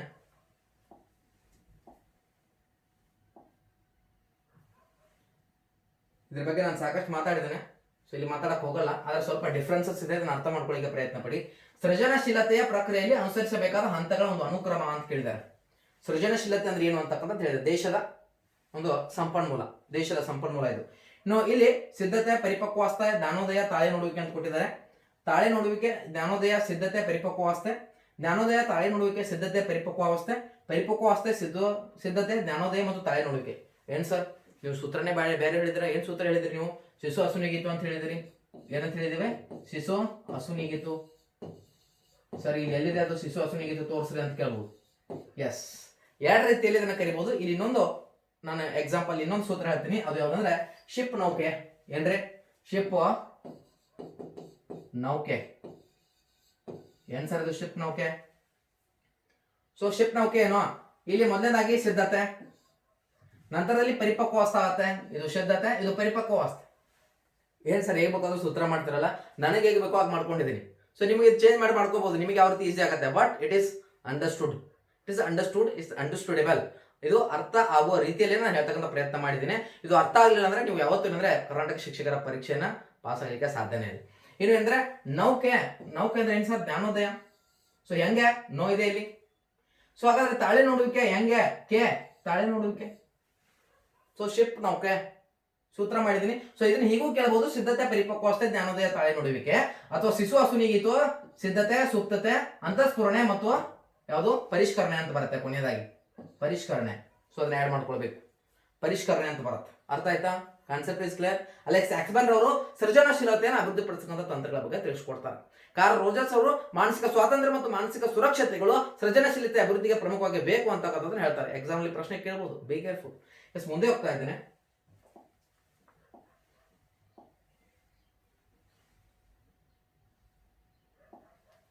ಎಸ್, ಮಾನಸಿಕ ವಯಸ್ಸು 15 ಇರುವ ಓರ್ವ ಹುಡುಗಿಯ ಐಕ್ಯೂ 125 ಇದ್ದರೆ ಅವಳ ದೈಹಿಕ ವಯಸ್ಸು ಎಷ್ಟು ಅಂತ ಕೇಳಿದ್ದಾರೆ. ನಾನು ಇಲ್ಲಿ ಹಾಕ್ಬಿಡ್ತೀನಿ. ಸರಿ, ಏನಿದು 10, 14, 16, 12, 12 ಅಂತ ಹಾಕಿದೆ. ಸರಿ, ಹೆಂಗ್ ಹಾಕಿದ್ರಿ ನೀವು 12 ಅಂತೇಳಿ ಗೊತ್ತಾಗ್ಲಿಲ್ಲ ನಮಗೆ ಅಂತಕ್ಕಂಥದ್ದು ಕೇಳ್ಬೋದು. ಇಲ್ಲಿ ಏನ್ ಕೇಳಿದಾರೆ ಅಂದ್ರೆ ದೈಹಿಕ ವಯಸ್ಸು ಸಿ ಅನ್ನ ಕಂಡುಹಿಡಿಬೇಕಾಗಿದೆ. ದೈಹಿಕ ವಯಸ್ಸು ಕ್ರೋನೋಲಾಜಿಕಲ್ ಏಜ್ ಅಂತಕ್ಕಂಥದ್ದು ಕಂಡುಹಿಡಿಬೇಕಾಗಿದೆ. ದೈಹಿಕ ವಯಸ್ಸು ನಮಗೆ ಗೊತ್ತಿಲ್ಲ. ಸೂತ್ರ ಏನ್ ಹೇಳುತ್ತಂದ್ರೆ MA × 100 ಡಿವೈಡೆಡ್ ಬೈ IQ ಅಂತ ಸೂತ್ರ. ಹಾಗಾದ್ರೆ ಇಲ್ಲಿ ಫುಲ್ಫಿಲ್ ಮಾಡಿ. ಏನಿದೆ MA ಎಷ್ಟಿದೆ ರೀ? 15 ವರ್ಷ ಇದೆ. ಇಂಟು 100 ಮಾಡಿ. ಸೊ ಡಿವೈಡೆಡ್ ಬೈ ಎಷ್ಟು ಅಂತ ಹೇಳಿದಾರೆ? IQ 125 ಸೂತ್ರ ಇದೆ. ಸೊ ಇದನ್ನ 15 ಗುಂಡ್ಲೆ 100 ಎಷ್ಟಾಯ್ತು? 1500 ಆಯ್ತಾ? ಹೆಂಗ್ ಸರ್ 1500 ಆಯ್ತು? 15 ಒಂದಲೇ 15, 15 ಪೂಜಿ 15 ಪೂಜಿ ರೈಟಾ? 15 100 1500. ಸೊ ಇಲ್ಲಿ ಏನಾಯ್ತಂದ್ರೆ 125. ಸೊ 125 ಗುಂಡ್ಲೆ 12 ಮಾಡಿ. 125 ಗುಂಡ್ಲೆ 12 ಮಾಡಿದ್ರೆ ಎಷ್ಟು ಬರುತ್ತೆ ನಿಮ್ಗೆ ಉತ್ತರ? ಅದು 1500 ಬರುತ್ತೆ. ಸೊ ಹೀಗಾಗಿ ಇಲ್ಲಿ ಸರಿ ಅಂತ ಉತ್ತರ ಏನಂದ್ರೆ 12. Concept is clear. ಇಲ್ಲಿ ನಾನು ಅದೇ ಮುಂಚೆ ನಾನು ಮಾಡಿದ್ದೆ ದೈಹಿಕ ಐಕ್ಯೂನ ಯಾವ ರೀತಿ ಕಂಡುಹಿಡಿಬೇಕು ಅಂತ ಮಾಡಿದ್ದೆ. ಇಲ್ಲಿ ದೈಹಿಕ ಒಂದು ಸಾಮರ್ಥ್ಯವನ್ನ, ದೈಹಿಕ ವಯಸ್ಸನ್ನು ಯಾವ ರೀತಿ ಕಂಡುಹಿಡಿಬೇಕು ಅಂತ ಮಾಡಿದೆ. ಇನ್ನೊಂದು ಪ್ರಶ್ನೆ ಪತ್ರಿಕೆ, ಇನ್ನೂ ಕೆಲವೊಂದು ಪ್ರಶ್ನೆ ಪತ್ರಿಕೆ ಅಂತ ತಗೊಂಡ್ರೆ ಅಲ್ಲಿ ಮಾನಸಿಕ ಸಾಮರ್ಥ್ಯವನ್ನು ಯಾವ ರೀತಿ ಕಂಡುಹಿಡಿಬೇಕು ಅಂತ ಗೊತ್ತಾಗುತ್ತೆ. ಬುದ್ಧಿಶಕ್ತಿಯ ಪಿತಾಮಹ ಆಲ್ಫರ್ಡ್ ಬೀನೆರ್ ಅವರು. ಟರ್ಮನ್ ರವರು ಈ ಬುದ್ಧಿಶಕ್ತಿ ಸೂಚ್ಯಂಕದ ವರ್ಗೀಕರಣವನ್ನ ಮಾಡಿದ್ರು. ಪ್ರತಿಭಾನ್ವಿತರು, ಜೀನಿಯಸ್ ಅತಿ ಪ್ರತಿಭಾನ್ವಿತರು, ಸೃಜನಶೀಲರು, ಸಾಮಾನ್ಯರು ಮತ್ತೆ ಮಧ್ಯಮದವರು ಈ ರೀತಿಯಾಗಿ ಮಾಡ್ತಾ ಬರ್ತಾರೆ. So concept is clear. ಮುಂದೆ ಹೋಗ್ತಾ ಇದ್ದೇನೆ.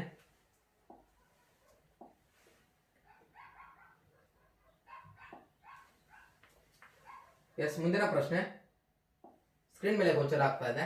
ಈ ಕೆಳಗಿನವುಗಳಲ್ಲಿ ಯಾವುದು ಸುಖಾನ್ವೇಷಣೆ ತತ್ವದ ಪ್ರಕಾರ ಕೆಲಸ ನಿರ್ವಹಿಸುತ್ತದೆ? ಸುಖಾನ್ವೇಷಣೆ, ಸುಖವನ್ನು ಬಯಸಬೇಕು, ಯಾವುದು ಕೆಲಸ ಮಾಡ್ತದೆ? ಇದಂತ ಕೊಟ್ಟಿದ್ದಾರೆ. ಅಹಂ, ಅತ್ಯಹಂ, ಜಾಗೃತ ಪೂರ್ವ ಮನಸ್ಸು ಅಂತ ಕೊಟ್ಟಿದ್ದಾರೆ. ಇಲ್ಲಿ ಸರಿಯಾದ ಉತ್ತರ ಯಾವ್ದಂದ್ರೆ ಅದು ಈದ್ ಅಂತಕ್ಕಂಥದ್ದು. ಈದ್. ಸೊ ಯಾವ ಆಧಾರದ ಮೇಲೆ? ಇಲ್ಲಿ ಈ ಒಂದು ತತ್ವಗಳ ಬಗ್ಗೆ ಮನೋವಿಶ್ಲೇಷಣಾ ಸಿದ್ಧಾಂತದ ಪ್ರವಾದಿ,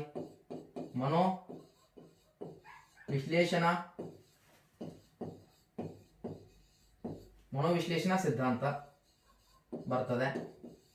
ಯಾರು? ಸಿಗ್ಮಂಡ್ ಫ್ರೈಡ್ ಅವರು.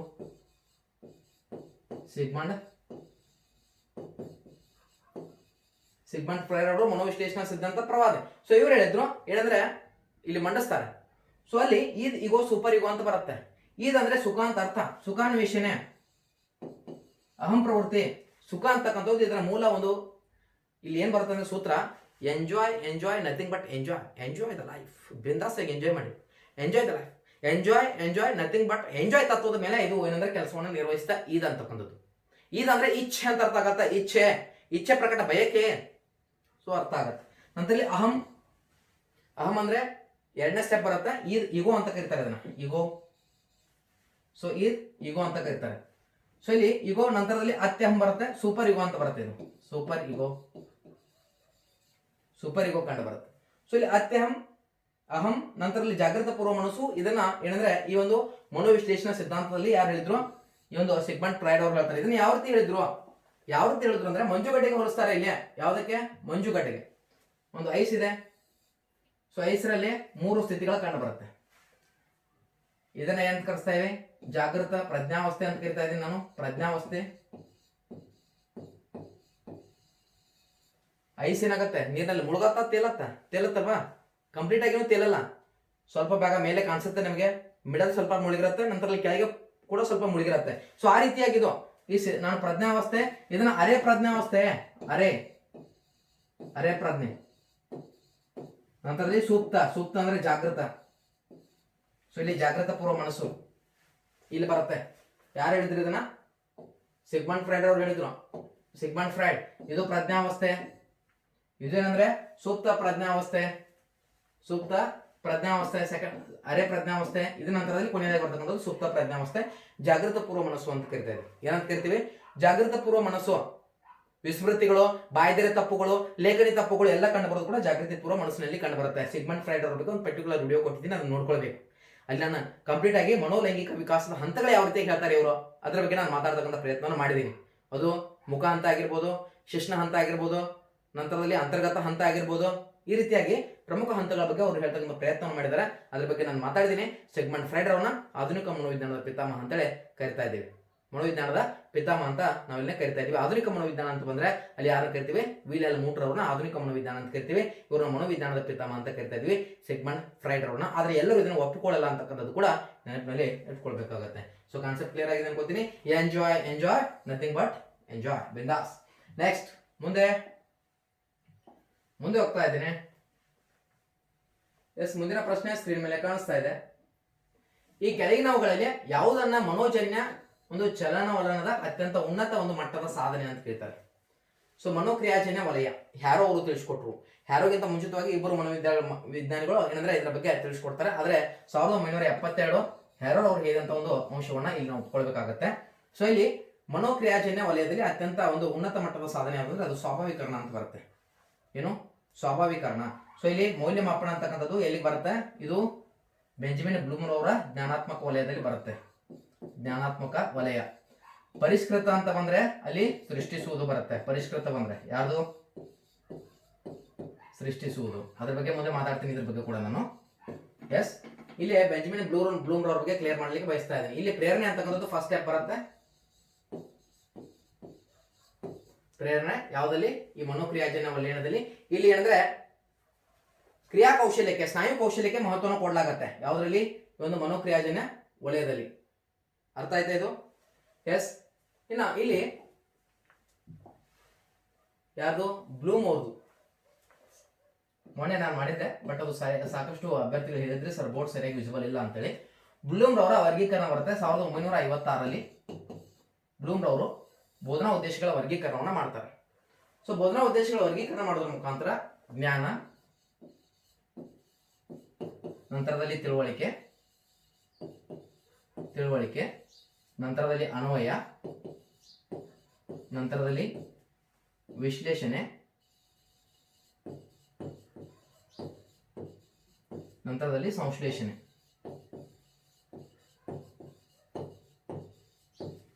ಇದು ಬೆಂಜಮಿನ್ ಬ್ಲೂಮ್ ಅವರು 1956ರಲ್ಲಿ ಕೇವಲ ಜ್ಞಾನಾತ್ಮಕ ಉದ್ದೇಶಗಳ ವರ್ಗೀಕರಣದ ಮಾತ್ರ ಹೇಳ್ತಾರೆ ಇವರು. ಅರ್ಥ ಆಯ್ತಾ? ಇದನ್ನ ಆಂಡರ್ಸನ್ ರವರು 2011ರಲ್ಲಿ ಪರಿಷ್ಕೃತ ಮಾಡಿದ್ರು. 2011ರಲ್ಲಿ ಆಂಡರ್ಸನ್ ಮತ್ತು ಕ್ಯಾಥರೋಲ್ ಅವರು ಸೇರಿ ಪರಿಷ್ಕರಣೆ ಮಾಡ್ತಾರೆ 2011ರಲ್ಲಿ. ಇಲ್ಲಿ ಇದು ನೌನ್ ಫಾರ್ಮೇಲೆ ಇರುತ್ತೆ. ನೌನ್ ಅಂದ್ರೆ ಹೆಸರಿನ ಮೇಲೆ, ನಂತರದಲ್ಲಿ ವರ್ಬ್ ಫಾರ್ಮೇಲೆ ಮಾಡ್ತಾರೆ ಅವರು. ವರ್ಬ್ ಅಂದ್ರೆ ಕ್ರಿಯೆ ಒಂದು ಫಾರ್ಮೇಲೆ. ಜ್ಞಾನ ಅಂದ್ರೆ ಏನು? ಸ್ಮರಿಸುವುದು. ಜ್ಞಾನ ಅಂದ್ರೆ ಸ್ಮರಿಸುವುದು.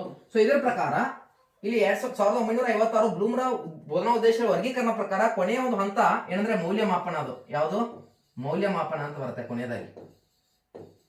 ಯಾವ್ದು ಬರುತ್ತೆ? ಮೌಲ್ಯಮಾಪನ. ಇದು ಕೊನೆಯ ಹಂತ ಆಯ್ತು ಇಲ್ಲಿ. ಎಸ್, ಏನಾಯ್ತು? ಕೊನೆಯ ಹಂತ ಆಯ್ತು. ಸೊ ಹಾಗಾದ್ರೆ ಇಲ್ಲಿ ನೋಡ್ಬೋದು ನಾವು ಜ್ಞಾನದ ವರ್ಕ್ ಫಾರ್ಮುಲಾ ಸ್ಮರಿಸುವುದು. ತಿಳುವಳಿಕೆ ಅಂದ್ರೆ ಇಲ್ಲಿ ಅರಿಯುವುದು ಅಂತ ಬರುತ್ತೆ. ನಂತರ ಅನ್ವಯ, ಇದು ಅನ್ವಯ.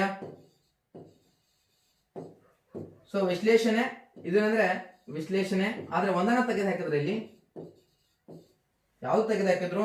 ಸಂಶ್ಲೇಷಣೆಯನ್ನ ತೆಗೆದು ಹಾಕಿದ್ರು. ಸಂಶ್ಲೇಷಣೆ ತೆಗೆದು ಹಾಕಿ ಮೌಲ್ಯಮಾಪನ ಮ್ಯಾಲ ತಗೊಳ್ತಾರೆ. ಮೌಲ್ಯಮಾಪನ ಮೇಲೆ ಬರುತ್ತೆ. ಇನ್ನು ಕೊನೆಯದಾಗಿ ಸೃಷ್ಟಿಸುವುದು ಬರುತ್ತೆ. ಸೃಷ್ಟಿಸುವುದು.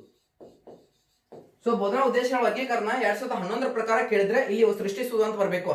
ಪರಿಷ್ಕೃತ ಕೇಳಿದ್ರೆ ಅಥವಾ ಇದು ಆಸ್ ಇಟ್ ಈಸ್ ಕೇಳಿದ್ರೆ ಇಲ್ಲಿ ಮೌಲ್ಯಮಾಪನ ಅಂತ ಬರುತ್ತೆ. ಪರಿಷ್ಕೃತ ಇರ್ಲಿಲ್ಲ ಅಂದ್ರೆ ವರ್ಡ್ ಅಲ್ಲಿ ಮೌಲ್ಯಮಾಪನ ಅಂತ ಹಾಕಿ, ಪರಿಷ್ಕೃತ ಇದ್ರೆ ಸೃಷ್ಟಿಸುವುದು ಅಂತ ಹಾಕ್ಬೇಕು. ಇಲ್ಲಿ ಏನಂದ್ರೆ ಸ್ವಾಭಾವಿಕರಣ ಇಲ್ಲಿ ಮನೋಕ್ರಿಯಾಜನ್ಯ ವಲಯಕ್ಕೆ ಸಂಬಂಧಪಡುತ್ತೆ. ಇದ್ರ ಬಗ್ಗೆ ಒಂದು ಪರ್ಟಿಕ್ಯುಲರ್ ವಿಡಿಯೋ ಮಾಡಿದ್ದೀನಿ, ಅದನ್ನು ಬೇಕಂದ್ರೆ ನೋಡ್ಕೊಳ್ಬಹುದು. ನನ್ನ ಕೆಳಗೆ ಡಿಸ್ಕ್ರಿಪ್ಷನ್ ಅಲ್ಲಿ ಲಿಂಕ್ ಕೊಡ್ತಕ್ಕಂಥ ಪ್ರಯತ್ನ ಮಾಡ್ತೀನಿ. ಅರ್ಥ ಆಯ್ತಾ? ಎಸ್, ಮುಂದೆ ಹೋಗ್ತಾ ಇದ್ದೇನೆ.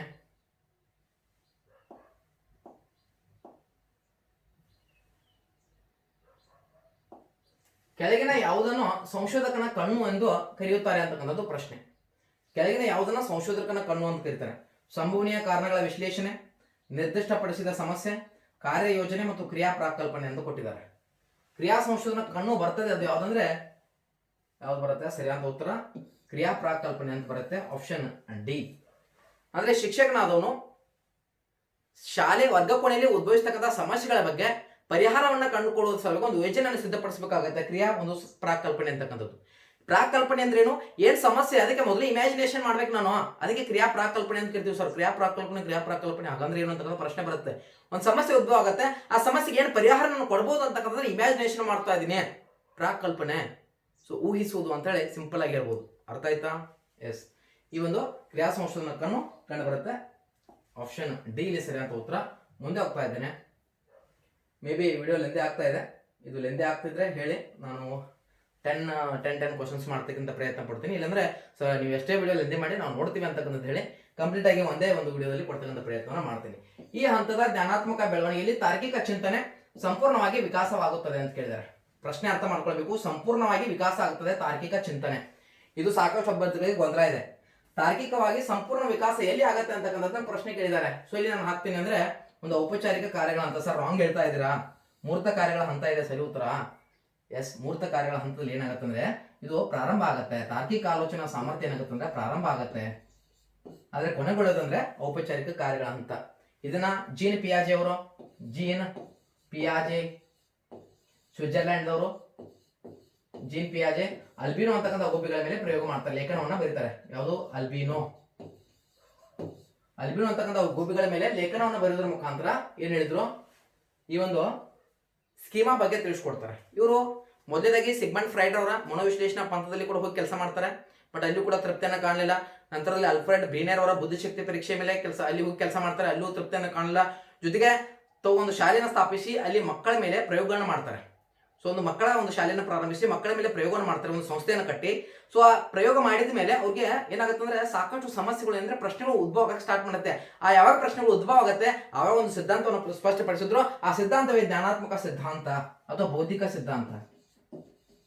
ಜ್ಞಾನಾತ್ಮಕ ಅಥವಾ ಬೌದ್ಧಿಕ. ಸೊ ಹಾಗಾದ್ರೆ ಏನಿದೆ ಸರ್ ಇದು ಬೌದ್ಧಿಕ ಸಿದ್ಧಾಂತದಲ್ಲಿ ಏನ್ ಹೇಳ್ತಾರೆ ಹೇಳಿದ್ರು, ಸ್ಕೀಮಾ ಅಂತ ಹೇಳಿದ್ರು. ಏನಿದು ಸ್ಕೀಮಾ ಅಂತಕ್ಕಂಥದ್ದು? ಸ್ಕೀಮಾ ಅಂದ್ರೆ ಬಿಂಬ ಅಂತ ಅರ್ಥ. ಸ್ಕೀಮಾ ಅಂದ್ರೆ ಬಿಂಬ. ವ್ಯಕ್ತಿ ಜ್ಞಾನ ಸಂಸ್ಕರಿಸಲು ಹೊಂದಿರುವ ಮಾರ್ಗವನ್ನ ಏನಂತ ಕರೀತಾರೆ ಅಂದ್ರೆ ಸ್ಕೀಮಾ ಅಂತ ಕರೀತಾರೆ. ಏನೋ ವ್ಯಕ್ತಿ ಜ್ಞಾನವನ್ನ ಸಂಸ್ಕರಿಸಲು ಹೊಂದಿರುವ ವಿಧಾನ. ಜ್ಞಾನವನ್ನು ಸಂಸ್ಕರಿಸಲು ಹೊಂದಿರುವ ವಿಧಾನವೇ ಸ್ಕೀಮಾ ಅಂತ ಕರಿಬಹುದು. ವಿಧಾನ ಸ್ಕೀಮಾ, ಬಿಂಬ ಅಂತ ಕರಿತೀವಿ. ಸೊ ಈ ಸ್ಕೀಮಾ ಏನಿದೆ ಎರಡು ಪ್ರಮುಖ ಪ್ರಕ್ರಿಯೆಗಳ ಮುಖಾಂತರ ನಡೀತದೆ. ಒಂದು ಸ್ಕೀಮಾ ಕಂಡು ಬರುತ್ತೆ. ಈ ಬುದ್ಧಿಶಕ್ತಿಗಳ ಮೇಲೆ ಎರಡು ಅಂಶಗಳನ್ನ ಹೇಳಿದ್ರು ಅವರು. ಒಂದು ಸ್ಕೀಮಾ ಅಂತ ಹೇಳ್ತಾರೆ, ಎರಡನೇದು ಹೇಳಿದ್ರು ಹೊಂದಾಣಿಕೆ ಅಂತ ಹೇಳಿ. ಹೊಂದಾಣಿಕೆ. ಸೊ ಹೊಂದಾಣಿಕೆಯಲ್ಲಿ ಎರಡು ಅಂಶಗಳು ಬರುತ್ತೆ. ಹೊಂದಾಣಿಕೆಯಲ್ಲಿ ಏನ್ ಮಾಡುತ್ತೆ? ಎರಡು ಅಂಶಗಳು ಬರುತ್ತೆ. ಎರಡು ಅಂಶಗಳಲ್ಲಿ ಮೊದಲನೇದು ಯಾವ್ದಂದ್ರೆ ಅದು ಯಾವುದು? ಸ್ವಾಂಗೀಕರಣ ಅಂತ ಬರುತ್ತೆ. ಸ್ವಾಂಗೀಕರಣ.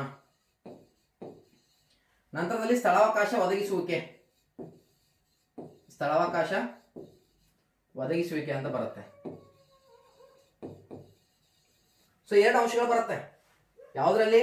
ಈ ಒಂದು ಬೌದ್ಧಿಕ ವಿಕಾಸ ಸಿದ್ಧಾಂತ ಏನಾಗುತ್ತೆ ಅಂದ್ರೆ ಸ್ಕೀಮಾ ಮತ್ತು ಹೊಂದಾಣಿಕೆ ಎರಡು ಅಂಶಗಳ ಮೇಲೆ ನಿರ್ಭರ ಆಗುತ್ತೆ. ಅದು ಸ್ವಾಂಗೀಕರಣ, ಸ್ಥಳಾವಕಾಶ ಇದ್ರ ಮುಖಾಂತರ ಕಂಟಿನ್ಯೂ ಆಗ್ತಾ ಹೋಗುತ್ತೆ. ಸ್ವಾಂಗೀಕರಣ ಅಂದ್ರೆ ಏನು? ಯುಕ್ತ ಜ್ಞಾನದಲ್ಲಿ ತಾನು ಹೊಂದಿರತಕ್ಕಂಥ ಜ್ಞಾನದಲ್ಲಿ ಅದನ್ನ ಏನ್ ಮಾಡ್ಕೊಂಡ್ರೆ ಅಡಾಪ್ಟ್ ಮಾಡ್ಕೊಳ್ಳೋದು, ಒಪ್ಪಿಕೊಳ್ಳತಕ್ಕಂಥ ಒಂದು ಪ್ರಕ್ರಿಯೆ ಅಂತ ಕರಿತಾ ಇದೀವಿ. ಫಾರ್ ಎಕ್ಸಾಂಪಲ್, ಈ ಪೆನ್ ಅನ್ನು ಯಾವ ರೀತಿ ಹಿಡಿಬೇಕಂತ ನಾನು ಕಲ್ಕೋತಾ ಇದ್ದೀನಿ, ಇದೇನಂದ್ರೆ ಸ್ವಾಂಗೀಕರಣ. ಯುಕ್ತ ಜ್ಞಾನ ನನಗೆ ಗೊತ್ತಿದೆ ಯಾವ ರೀತಿ ಹಿಡಿಬೇಕು ಅಂತಕ್ಕಂಥದ್ದು. ನಾವು ಕೆಲವೊಂದು ವಸ್ತುಗಳನ್ನ ಹಿಡ್ಕೊಂಡಿದ್ದೀವಿ ಬಾಲ್ಯದಲ್ಲಿ. ಸೊ ಅದರ ಮುಖಾಂತರ ಸ್ವಾಂಗೀಕರಣ ಆಗ್ತಾ ಇದೆ. ನಂತರದಲ್ಲಿ ಅದನ್ನ ಸ್ಥಳಾವಕಾಶ ಒದಗಿಸುವಿಕೆ. ಒಂದು ಬಾಲ್ ಹಿಡ್ಬೇಕಾದ್ರೆ ನಾನು ಕೈನ ಅಗಲ್ ಮಾಡಿ ಹಿಡ್ಕೊತೀನಿ, ಇದು ಸ್ಥಳಾವಕಾಶ ಒದಗಿಸುವಿಕೆ. ಅಲ್ಲಿ ಮೂಲ ಒಂದು ಜ್ಞಾನಕ್ಕೆ ಮೂಲ ಒಂದು ಪರಿಕಲ್ಪನೆಗೆ ಬದಲಾವಣೆ ಮಾಡ್ಕೊತಾ ಹೋಗ್ತಕ್ಕಂಥ ಪ್ರಕ್ರಿಯೆಗೆ ಏನಂದ್ರೆ ಸ್ಥಳಾವಕಾಶ ಒದಗಿಸುವ ಅಂತ ಕರೀತಾರೆ. ಇದ್ರ ಮೇಲೆ ಇದಂದ್ರೆ ಈ ಒಂದು ಏನಾಗುತ್ತೆ ಅಂದ್ರೆ ಡೆವಲಪ್ ಆಗ್ತಾ ಹೋಗುತ್ತೆ. ಸೊ ಇದು ಗೊತ್ತಿರಬೇಕು. ಇದಾದ್ಮೇಲೆ ನಿಮಗೆ ಡೆವಲಪ್ ಆಗ್ತಾ ಹೋಗುತ್ತೆ. ಅದು ಯಾವ್ದಂದ್ರೆ ಮೊದಲನೇದಾಗಿ ಸಂವೇದನಾ ಗತಿ ಅಂತ. ಹುಟ್ಟಿನಿಂದ 2 ವರ್ಷ. ನಂತರದಲ್ಲಿ ಕಾರ್ಯಪೂರ್ವ ಹಂತ ಬರುತ್ತೆ 2 ರಿಂದ 7 ವರ್ಷ. ಮೂರ್ತ ಕಾರ್ಯಗಳ ಹಂತ ಬರುತ್ತೆ 7 ರಿಂದ 11 ವರ್ಷ. ನಂತರ ಔಪಚಾರಿಕ ಕಾರ್ಯಗಳ ಹಂತ 11 ವರ್ಷ ಮೇಲ್ಪಟ್ಟು. ಗೌರ್ಮೆಂಟ್ ಟೆಕ್ಸ್ಟ್ ಬುಕ್ ನಲ್ಲಿ 12 ವರ್ಷ ಮೇಲ್ಪಟ್ಟು. ಯಾವುದೇ ಬಂದ್ರು ಕೂಡ ಹಾಕ್ತೀವಿ ಅಂತ ಭಾವಿಸ್ತೀನಿ. ಸೊ ಇಲ್ಲಿ ಸಂವೇದನಾ ಗತಿ ಹಂತ ಅಂದ್ರೆ ಏನ್ ಸರ್? ಇಲ್ಲಿ ಏನಿದು? ಇಲ್ಲಿ ಇಂದ್ರಿಯ ಅನುಭವಗಳು ಮತ್ತು ಗತಿಶೀಲ ಚಟುವಟಿಕೆಗಳು ಕಂಡು ಬರುತ್ತೆ. ಇಂದ್ರಿಯಾನುಭವಗಳು ಮತ್ತು ಇದು ಇಂಪಾರ್ಟೆಂಟ್, ಯಾಕಂದ್ರೆ ಕ್ವಶನ್ ಫಿಕ್ಸ್ ಬರುತ್ತೆ ಇದ್ರ ಮೇಲೆ, ಫಿಕ್ಸ್ ಆಗಿ ಇಂದ್ರಿಯಾನುಭವಗಳು ಮತ್ತು ಗತಿಶೀಲನ ಚಟುವಟಿಕೆಗಳು ಎಲ್ಲಿ ಕಂಡು ಬರುತ್ತೆ ಅಂದ್ರೆ ಗತಿಶೀಲನ ಚಟುವಟಿಕೆಗಳು ಇಲ್ಲಿ ಕಂಡು ಬರುತ್ತೆ. ಪ್ರತಿಯೊಂದು ವಸ್ತುವು ತನ್ನದೇ ಆದಂತಹ ಒಂದು ಅಸ್ತಿತ್ವ ಇದೆ ಅಂತೇಳಿ ಮಗುವಿಗೆ ಕಲ್ಪನೆ ಉಂಟಾಗುತ್ತೆ ಇಲ್ಲಿ ಸಂವೇದನಾಗತಿ ಹಂತದಲ್ಲಿ. ಅಹಂ ಪ್ರವೃತ್ತಿ ಕಂಡು ಬರುತ್ತೆ ಸಂವೇದನಾಗತಿ ಹಂತದಲ್ಲಿ. Concept is clear. ಜಗತ್ತು ಇರುವುದು ತನಗಾಗಿ ಅಂತೇಳಿ ಭಾವಿಸ್ತಾನೆ. ಅರ್ಥ ಆಯ್ತಾ? ಸೊ ಇದು ಏನಂದ್ರೆ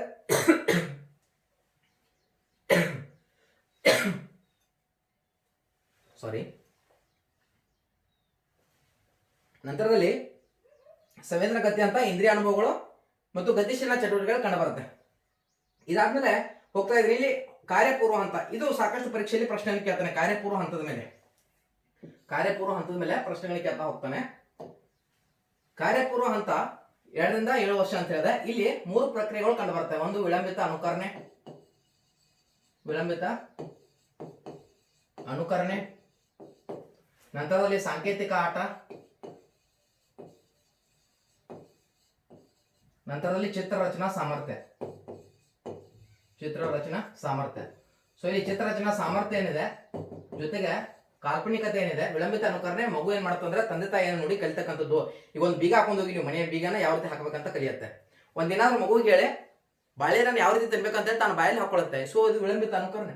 ಸಾಂಕೇತಿಕ ಆಟ, ತನ್ನ ಗುಂಪು ಕಟ್ಕೊಂಡು ವಿದ್ಯಾರ್ಥಿಗಳೊಂದಿಗೆ ಮಕ್ಕಳೊಂದಿಗೆ ಆಟವನ್ನು ಆಡ್ಲಿಕ್ಕೆ ಪ್ರಾರಂಭ ಮಾಡ್ತಾನೆ. 2 ರಿಂದ 7 ವರ್ಷ ಅಂತ ಹೇಳಿದೀನಿ. ಸೊ ಮಗು ಏನಂದ್ರೆ ಗೊತ್ತಾಗತ್ತೆ ಮಗುವಿಗೆ. ಸೊ ನಂತರದಲ್ಲಿ ಚಿತ್ರರಚನಾ ಸಾಮರ್ಥ್ಯ.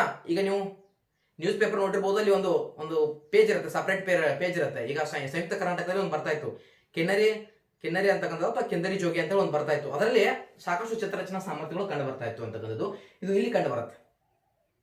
ಸ್ಥಾಯಿತ್ವದ ಪರಿಕಲ್ಪನೆ ಮೂಡತ್ತೆ, ಆದ್ರೆ ಡೆವಲಪ್ ಆಗಲ್ಲ. ಡೆವಲಪ್ ಆಗೋದು ಎಲ್ಲಿ ಡೆವಲಪ್ ಆಗುತ್ತೆ ಅಂದ್ರೆ ಮೂರ್ತ ಕಾರ್ಯಗಳ ಹಂತದಲ್ಲಿ ಡೆವಲಪ್ ಆಗುತ್ತೆ, 3rd ಸ್ಟೇಜ್ ಅಲ್ಲಿ. ಸೊ ಇಲ್ಲಿ 3 ರೀತಿ ಸ್ಥಾಯಿತ್ವಗಳು ಕಂಡು ಬರುತ್ತೆ. 3 ರೀತಿ ಸಂಖ್ಯಾ ಸ್ಥಾಯಿತ್ವ ಕಂಡು ಬರುತ್ತೆ. ಫಸ್ಟ್ ಒನ್ ಯಾವುದು? ಸಂಖ್ಯಾ ಸ್ಥಾಯಿತ್ವ. ನಂತರದಲ್ಲಿ ದ್ರವ್ಯರಾಶಿ, ನಂತರದಲ್ಲಿ ತೂಕ ಸ್ಥಾಯಿತ್ವ ಕಂಡು ಬರುತ್ತೆ. ಸೊ 6ನೇ ವರ್ಷದಲ್ಲಿ ಸಂಖ್ಯಾ ಸ್ಥಾಯಿತ್ವ, ನಂತರದಲ್ಲಿ 7ನೇ ವಯಸ್ಸಿನಲ್ಲಿ ದ್ರವ್ಯರಾಶಿ, 9ನೇ ವಯಸ್ಸಿನಲ್ಲಿ ತೂಕ ಸ್ಥಾಯಿತ್ವ ಕಂಡು ಬರುತ್ತೆ. ಪ್ರಶ್ನೆ ಕೇಳಬಹುದು, ಸರಿ ಯಾವ ವಯಸ್ಸಿನಲ್ಲಿ ಏನೇನು ಕಂಡು ಬರುತ್ತೆ? ಸಂಖ್ಯಾ ಸ್ಥಾಯಿತ್ವ, ಸಂಖ್ಯೆಗಳ ಬಗ್ಗೆ ಪರಿಕಲ್ಪನೆ ಉಂಟಾಗುತ್ತೆ. 7ನೇ ವರ್ಷದಲ್ಲಿ ದ್ರವ್ಯರಾಶಿ ಬಗ್ಗೆ ಗೊತ್ತಾಗುತ್ತೆ. ನಂತರದಲ್ಲಿ ದ್ರವ್ಯರಾಶಿ ಅಂದ್ರೇನು? ಆಕಾರ, ವಸ್ತುವಿನ ಆಕಾರ. ಈಗ ಒಂದು ಬಾಲ್ ಅನ್ನು ಕೊಡಿ, ಇಷ್ಟು ದೊಡ್ಡದ ಒಂದು ಗಾತ್ರದ ಒಂದು ಹತ್ತಿ ಉಂಡೆಯನ್ನು ಕೊಡಿ, ಹತ್ತಿ ಉಂಡೆ ದೊಡ್ಡದು ಅಂತ ಹೇಳ್ತಾನೆ. ಸೊ ಅದ್ರಲ್ಲಿ ಪರಿಕಲ್ಪನೆ ಉಂಟಾಗುತ್ತೆ. ಯಾವುದು ತೂಕವನ್ನು ಮಾಪ್ ಮಾಡಿ ಏನ್ ಮಾಡ್ತಂದ್ರೆ ಅದೇ ಒಂದು ಉಂಟಾಗುತ್ತೆ. 9ನೇ ಅಂದ್ರೆ ತೂಕ ಒಂದು ಪರಿಕಲ್ಪನಾ ಏನಂದ್ರೆ ಇಲ್ಲಿ ಉಂಟಾಗುತ್ತೆ. ಸೊ ಇಲ್ಲಿ ಏನಂದ್ರೆ ಒಂದು ತಾರ್ಕಿಕ ಚಿಂತನೆ ಒಂದು ಸಂಪೂರ್ಣವಾಗಿ ವಿಕಾಸ ಎಲ್ಲಿಗೊಳ್ಳುತ್ತೆ ಅಂದ್ರೆ ಅದು ಔಪಚಾರಿಕ ಕಾರ್ಯಗಳ ಹಂತದಲ್ಲಿ ಇಲ್ಲಿಗೊಳ್ಳುತ್ತೆ.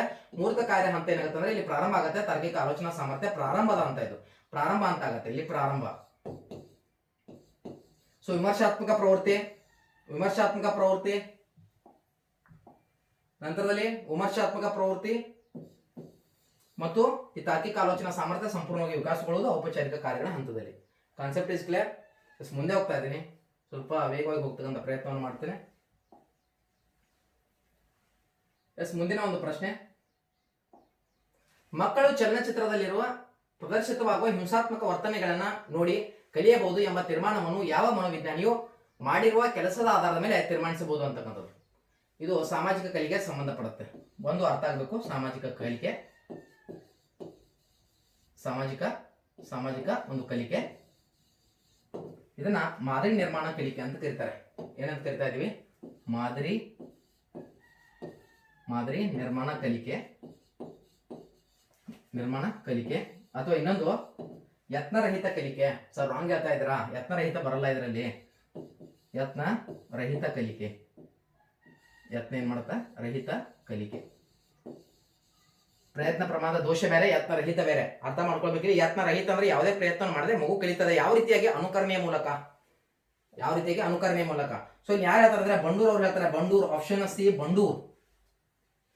ಮಗು ಏನಂದ್ರೆ ಅನುಕರಣೆಯ ಮೂಲಕ ಅತಿ ಹೆಚ್ಚನ್ನು ಕಲಿತದೆ. ಇದನ್ನ ಮಾದರಿ ನಿರ್ಮಾಣ ಕಲಿಕೆ ದೊಡ್ಡವರನ್ನ ಕಲಿತದೆ. ಹೀಗಾಗಿ ಏನಂದ್ರೆ ಮಗುವಿಗೆ ಅನುಕರಣೆಯ ಒಂದು ಸನ್ನಿವೇಶಗಳನ್ನ ಅಧಿಕವಾಗಿ ಒದಗಿಸಿಕೊಡ್ಬೇಕಂತ ಹೇಳ್ತಾರೆ. ಸಾಮಾಜಿಕ ಕಲಿಕೆ ಅಂತ ಕೂಡ ಕರೀತಾರೆ, ಜೊತೆಗೆ ಯತ್ನರಹಿತ ಕಲಿಕೆ ಅಂತ ಕೂಡ ಇದನ್ನ ಕರೀತಾರೆ. ಅರ್ಥ ಆಯ್ತಾ? Concept is clear. ಎಸ್, ಇವ್ರ ಬಗ್ಗೆ ಮುಂದೆ ಮಾತಾಡ್ತೀನಿ. ಥಾಂಡ್ರೇಕರ್ನ ಶೈಕ್ಷಣಿಕ ಒಂದು ಮನೋವಿಜ್ಞಾನದ ಪಿತಾ ಮತ್ತೆ ಥಾಂಡ್ರೇಕರ್ ಕರಿತಾ ಇದ್ದೇವೆ. ಈ ಒಂದು ವ್ಯಾಟ್ಸನ್ ಅವರು ವೀಕ್ಷಣಾ ಒಂದು ವಿಧಾನದ ಬಗ್ಗೆ ಹೇಳಿದ್ರು, ವರ್ತನೆ ಬಗ್ಗೆ ತಿಳಿಸ್ಕೊಡ್ತಾರೆ, ವರ್ತನಾ ವಿಧಾನದ ಬಗ್ಗೆ ತಿಳಿಸ್ಕೊಟ್ರು. ನಂತರದಲ್ಲಿ ಪಿಯಾಜೆ ಅವರು, ನಾನು ಈಗಾಗಲೇ ಪಿಯಾಜೆ ಅವ್ರ ಬಗ್ಗೆ ಮಾತಾಡಿದ್ದೇನೆ.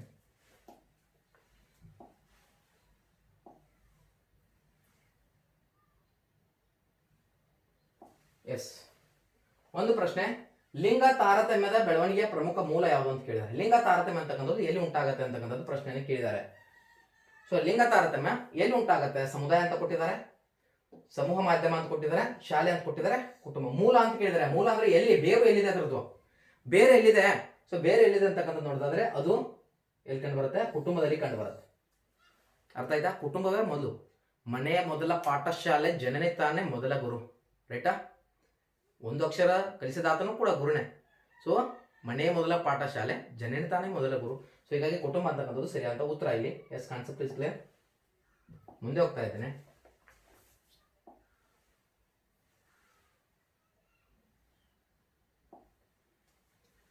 ನ್ಯೂನತೆಯುಳ್ಳ ಮಕ್ಕಳಿಗಾಗಿ ಇರುವ ಕೇಂದ್ರೀಯ ನಿಯೋಜಿತ ಸಮಗ್ರ ಶಿಕ್ಷಣದ ಮೂಲಕ ಶೈಕ್ಷಣಿಕ ಅವಕಾಶಗಳನ್ನು ಇಲ್ಲಿ ನೀಡುವ ಗುರಿಯನ್ನು ಹೊಂದಿದೆ. ಇದು ಫಿಕ್ಸ್ ಆಗಿ ಪ್ರಶ್ನೆ ಇದನ್ನ ಕೇಳಿದ್ದಾರೆ. ಎಲ್ಲ ಪ್ರಶ್ನೆ ಪತ್ರಿಕೆಯಲ್ಲಿ ರಿಪೀಟ್ ಆಗಿದೆ ಇದು. ಸೊ ಏನಂದ್ರೆ, ನ್ಯೂನತೆಯುಳ್ಳ ಮಕ್ಕಳಿಗಾಗಿ ಇರುವ ಕೇಂದ್ರೀಯ ನಿಯೋಜಿತ ಸಮಗ್ರ. ನ್ಯೂನತೆ ಅಂದ್ರೆ ಏನೋ ಸಮಸ್ಯೆ. ಆ ಮಗುಗೆ ಏನೋ ಒಂದು ನ್ಯೂನತೆ ಇದೆ, ಒಂದು ಕೊರತೆ ಇದೆ. ನ್ಯೂನತೆ ಅಂದ್ರೆ ಕೊರತೆ, ಒಂದು ಕೊರತೆ ಇದೆ ಮಗುಗೆ. ಸೊ ಇಲ್ಲಿ ಸಮಗ್ರ ಶಿಕ್ಷಣದ ಮೂಲಕ ಶೈಕ್ಷಣಿಕ ಅವಕಾಶಗಳು ಇಲ್ಲಿ ನೀಡುವ ಗುರಿ ಹೊಂದಿದೆ. ಸಾಮಾನ್ಯ ಶಾಲೆಗಳು, ವಿಶೇಷ ಶಾಲೆಗಳು, ಮುಕ್ತ ಶಾಲೆಗಳು, ಅಂಧ ಪರಿಹಾರ ಶಾಲೆಗಳು. ನಾವಿಲ್ಲಿ ನ್ಯೂನತೆ ಅಂದ ತಕ್ಷಣ ಏನಂದ್ರೆ ನೇರವಾಗಿ ಮುಕ್ತ ಶಾಲೆ, ವಿಶೇಷ ಶಾಲೆಗಳು ಅಂತ ಹಾಕ್ಬಿಡ್ತೀವಿ. ತಪ್ಪು. ಸರಿಯಾದ ಉತ್ತರ ಸಾಮಾನ್ಯ ಶಾಲೆಗಳು. ಸಾಮಾನ್ಯ ಶಾಲೆಗಳನ್ನ ನಾವು ನೋಡ್ಬೇಕಂದ್ರೆ ಈ ಒಂದು ಶೈಕ್ಷಣಿಕ ಅವಕಾಶಗಳು ನೀಡ್ತಕ್ಕಂಥ ಗುರಿಯನ್ನ ಹೊಂದಿದೆ. NCF ಬಗ್ಗೆ ಅರ್ಥ ಮಾಡ್ಕೊಳ್ಬೇಕಾಗತ್ತೆ. National curriculum framework, national curriculum framework ಗೊತ್ತಿರಬಹುದು. ಜೊತೆಗೆ ರಾಷ್ಟ್ರೀಯ ಶಿಕ್ಷಣ ನೀತಿ ಬಗ್ಗೆ ಗೊತ್ತಿರಬೇಕಾಗತ್ತೆ ಇಲ್ಲಿ ಈ ಒಂದು ಅಂಶಗಳ ಮೇಲೆ. ಜೊತೆಗೆ RT ಆಕ್ಟ್ ಬಗ್ಗೆ ಗೊತ್ತಿರಬೇಕು. Right to education, right to information ಬೇರೆ. RTI ಅದು, ಇದು RTE, right to education. Right? Clear ಆಗಿದೆ ಅನ್ಕೋತೀನಿ. ಮುಂದೆ ಹೋಗ್ತಾ ಇದ್ದೇನೆ. ಇದು ಅರ್ಥ ಆಗಿಲ್ಲ ಅಂದ್ರೆ ಹೇಳಿ. NCF ಗೊತ್ತಿದೆಯಾ, ಅಥವಾ RTE ಗೊತ್ತಿದೆಯಾ, ಅಥವಾ ಇನ್ನಿತರ ವಿಷಯಗಳು ಯಾವ್ದು ನಿಮ್ಗೆ ಇದ್ರ ಮೇಲೆ ಗೊತ್ತಿಲ್ಲ, ಒಂದು ಹೇಳ್ತಕ್ಕಂಥ ಪ್ರಯತ್ನ ಮಾಡಿ. ಆ ಟಾಪಿಕ್ ನಾನು ಡಿಸ್ಕಷನ್ ಮಾಡ್ತಕ್ಕಂಥ ಪ್ರಯತ್ನ ಮಾಡ್ತೀನಿ. ಎಸ್, ಮುಂದೆ ಹೋಗ್ತಾ ಇದ್ದೇನೆ.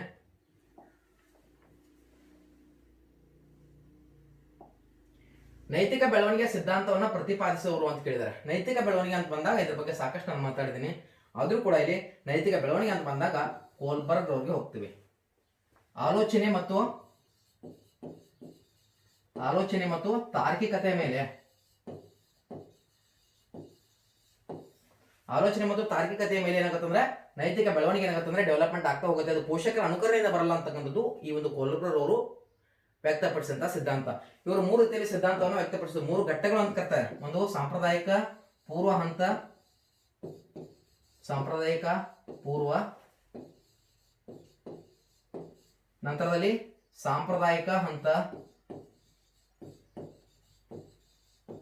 ನಂತರದಲ್ಲಿ ಸ್ವಯಂ ಸ್ವೀಕೃತಿ ಹಂತ ಅಂತ ಬರುತ್ತೆ. ಸೊ ಇದರಲ್ಲಿ ಮತ್ತೆ 2 ಸ್ಟೇಜಸ್ ಬರುತ್ತೆ. ಸ್ವಯಂ, ಇದ್ರ ಬಗ್ಗೆ ನಾನು ಕೂಡ ವಿಡಿಯೋ ಮಾಡಿದ್ದೀನಿ, ನೋಡ್ಕೊಳ್ಬೇಕು. ಸ್ವಯಂ ಸ್ವೀಕೃತಿ ಹಂತ. ಸೊ ಈ ರೀತಿಯಾಗಿ 3 ಸ್ಟೇಜಸ್ ಬರುತ್ತೆ, 3 ಘಟ್ಟಗಳು, 6 ಮಟ್ಟಗಳಲ್ಲಿ ಇದನ್ನ ಹೇಳ್ತಾರೆ. ಬಂಡೂರ್ ಅವ್ರ ಬಗ್ಗೆ ನೋಡಿದ್ರೆ ಸಾಮಾಜಿಕ ಕಲಿಕೆ. ಬ್ರೂನರ್ ಅವರು ಏನ್ ಹೇಳಿದ್ರು? ಬ್ರೂನರ್ ಅವರು ಬ್ಲೂಮ್ ಅವರು ಹೇಳಿದ್ರು ಪ್ರಭುತ್ವ ಕಲಿಕೆ. ಬ್ರೂನರ್ ಅವರು ಕೂಡ ಒಂದು ಕಲಿಕೆ ಬಗ್ಗೆ ಹೇಳ್ತಾರೆ. ಆ ಕಲಿಕೆ ಯಾವ್ದಂದ್ರೆ ಅದು ಯಾವ್ದ್ರೆ? ಅನ್ವೇಷಣ ಕಲಿಕೆ. ಯಾವ್ದು ಹೇಳಿದ್ರು? ಅನ್ವೇಷಣ ಕಲಿಕೆ. ಜ್ಞಾನಿ ಅವರವರು ಪದ ಸೋಪಾನ ಕಲಿಕೆ ಬಗ್ಗೆ ತಿಳಿಸ್ಕೊಟ್ರು. ಯಾವ ಕಲಿಕೆ ರೀ? ಪದ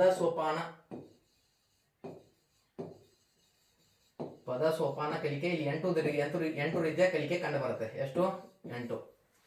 ಕಾನ್ಸೆಪ್ಟ್ ಇಸ್ ಕ್ಲಿಯರ್. ಮುಂದೆ ಹೋಗ್ತಾ ಇದ್ದೇನೆ.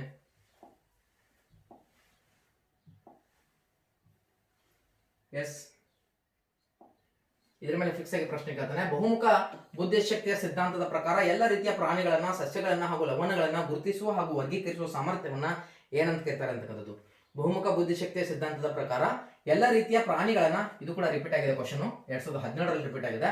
ವರ್ಗೀಕರಿಸುವ ಒಂದು ಸಾಮರ್ಥ್ಯವನ್ನು ಏನಂತ ಕರೀತಾರೆ ಅಂದ್ರೆ ಅದು ಸಹಜ ಬುದ್ಧಿಶಕ್ತಿ ಅಂತ ಕರೀತಾರೆ. ಆಪ್ಷನ್ ಡಿ ಇಲ್ಲಿ ಸರಿಯಾದ ಉತ್ತರ.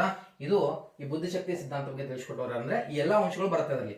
ಅಂತರ್ವ್ಯಕ್ತ ಬುದ್ಧಿಶಕ್ತಿ ಕೂಡ ಬರುತ್ತೆ, ಶಾಬ್ದಿಕನು ಬರುತ್ತೆ, ತಾರ್ಕಿಕ ಗಣಿತೀಯ ಬರುತ್ತೆ. ಫಾರ್ವರ್ಡ್ ಗಾರ್ಡ್ನರ್ ಅವರು ಸಮಕಾಲೀನ ಬುದ್ಧಿಶಕ್ತಿಯ ಸಿದ್ಧಾಂತದಲ್ಲಿ ಇವರು ಬರ್ತಾರೆ. ಫಾರ್ವರ್ಡ್ ಗಾರ್ಡ್ನರ್ 8 ವಿಧದ ಬುದ್ಧಿಶಕ್ತಿ ಸಿದ್ಧಾಂತ ಬಗ್ಗೆ ತಿಳಿಸ್ಕೊಡ್ತಾರೆ. ಫಾರ್ವರ್ಡ್ ಗಾರ್ಡ್ನರ್ ಎಷ್ಟು? 8 ವಿಧ. ಸಮಕಾಲೀನ ಬುದ್ಧಿಶಕ್ತಿ ಸಿದ್ಧಾಂತದಲ್ಲಿ ಬಂದವರು. ಸಮಕಾಲೀನ ಬುದ್ಧಿಶಕ್ತಿ.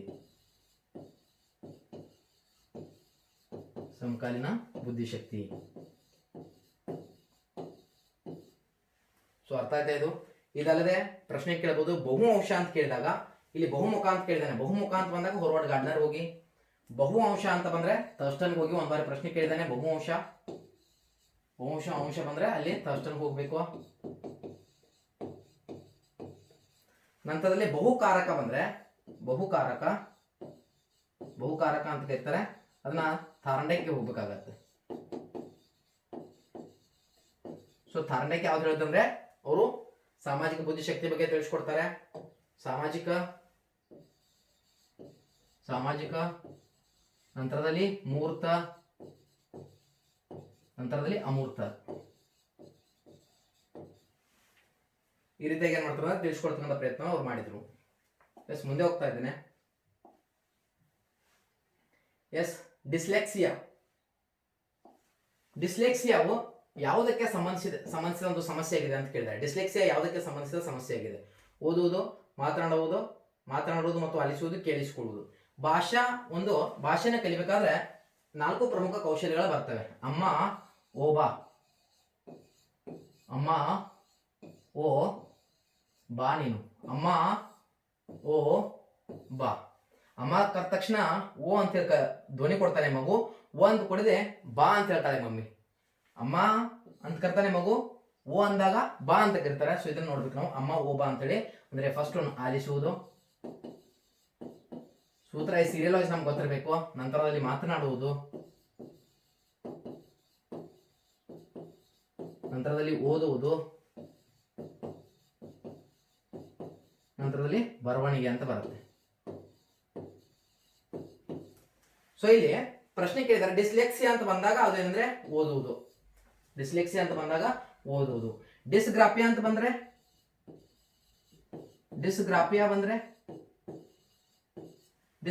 ಬಂದ್ರೆ ಯಾವುದು? ಬರವಣಿಗೆ. ಡಿಸ್ಕ್ಯಾಲ್ಕುಲಿಯಾ ಬಂದ್ರೆ ಮ್ಯಾಥಮೆಟಿಕ್, ಮ್ಯಾಥ್ಸ್. ಡಿಸ್ಕ್ಯಾಲ್ಕುಲಿಯಾ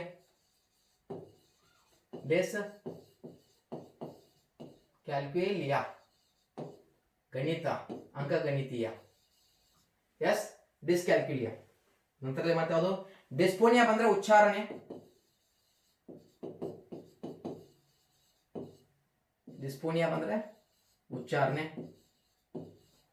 ಡಿಸ್ಫಾಸಿಯಾ ಬಂದ್ರೆ ಭಾಷಾ ನ್ಯೂನ್ಯತೆ. ಡಿಸ್ಫಾಸಿಯಾ.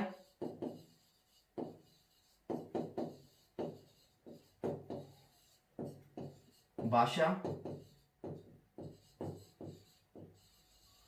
ನ್ಯೂನತೆ. ರೈಟ್, ಈ ರೀತಿಯಾಗಿ ನಾವು ನೋಡ್ಬೋದು. ಒಂದು ಸಮಸ್ಯೆಗಳು, ಕಲಿಕಾ ದೋಷಗಳು ಕಂಡು ಬರುತ್ತೆ. ಎಕ್ಸಾಮ್ ನಲ್ಲಿ ಇದ್ರ ಮೇಲೆ ಪ್ರಶ್ನೆಯನ್ನೇ ಕೇಳ್ತಾನೆ. ಅರ್ಥ ಆಯ್ತಾ? ಎಸ್, ಮುಂದೆ ಹೋಗ್ತಾ ಇದ್ದೇನೆ.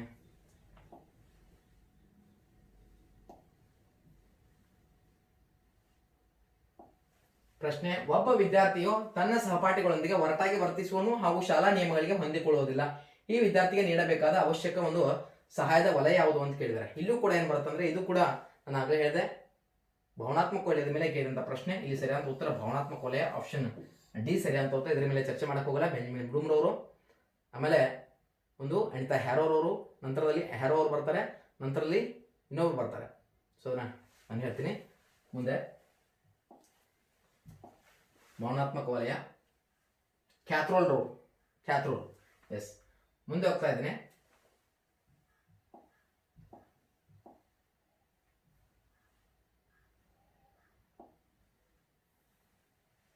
ಎಸ್, ನೈಜವಾದ ನೈತಿಕ ಪ್ರಜ್ಞೆಯು ವ್ಯಕ್ತವಾಗುವ ಹಂತ ಯಾವುದು ಅಂತ ಕೇಳಿದ್ರೆ ಆಲ್ರೆಡಿ ನಾನು ಡಿಸ್ಕಷನ್ ಮಾಡಿದ್ದೀನಿ. ಅಡಲ್ಟ್ಸ್ಗೆ ಪರಿಪಕ್ವತೆಯೆಡೆಗೆ ಸಾಗು ಅಂತೇಳಿ ಸರಿಯಾದ ಉತ್ತರ.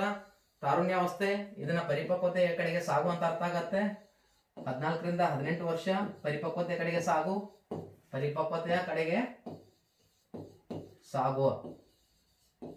ಸ್ಟ್ಯಾನ್ಲಿ ಹಾಲ್ ರವರು ಇದನ್ನ ಪ್ರಯಾಸಗಳ ಕಾಲ ಅಂತ ಕರೀತಾರೆ, ಸಮಸ್ಯೆಗಳ ಕಾಲ, ಸಂಕ್ರಮಣ ಕಾಲ, ವಸಂತ ಕಾಲ ಅಂತ ಕೂಡ ಕರೆಯಲಾಗುತ್ತೆ, ಬೆಳವಣಿಗೆ ಬುಗ್ಗೆ ಅಂತ ಕೂಡ ಕರೆಯಲಾಗುತ್ತೆ. Be careful. ಇನ್ನು ವಯಸ್ಕರ ಬಗ್ಗೆ ಮಾತಾಡಿದ್ದೀನಿ, ಆಲ್ರೆಡಿ ಹೇಳಿದೆ ನಾನು. ಎಲಿಜಬೆತ್ ಹರ್ಲಾಕ್ ಅವ್ರ ಬಗ್ಗೆ ಪೂರ್ವ ಬಾಲ್ಯಾವಸ್ಥೆ ಬಗ್ಗೆ ಮಾತಾಡಿದ್ದೀನಿ, ಉತ್ತರ ಬಾಲ್ಯಾವಸ್ಥೆ ಬಗ್ಗೆ ಕೂಡ ನಾನು ಮಾತಾಡಿದ್ದೀನಿ. ಅಲ್ಲಿ ಆಲ್ರೆಡಿ ನಾನು ಡಿಸ್ಕಷನ್ ಮಾಡಿದ್ದೀನಿ ಇದ್ರ ಮೇಲೆ.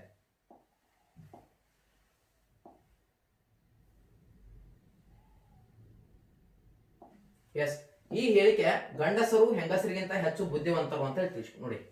ಹೇಳಿಕೆನ ಗಮನಿಸಿ, ಗಂಡಸರು ಹೆಂಗಸರಿಗಿಂತ ಹೆಚ್ಚು ಬುದ್ಧಿವಂತರು. ನಾನು ಹೇಳ್ತಾ ಇಲ್ಲ.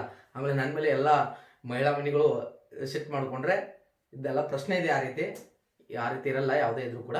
ಇವತ್ತು ಪುರುಷನಿಗಿಂತಲೂ ಹೆಣ್ಮಕ್ಳು ಅಂದ್ರೆ ಬುದ್ಧಿಶಕ್ತಿಯಲ್ಲಿ ರಿಚ್ ಇದ್ದಾರೆ. ಸೊ ಅದನ್ನ ನೋಡ್ಬೇಕಾಗತ್ತೆ.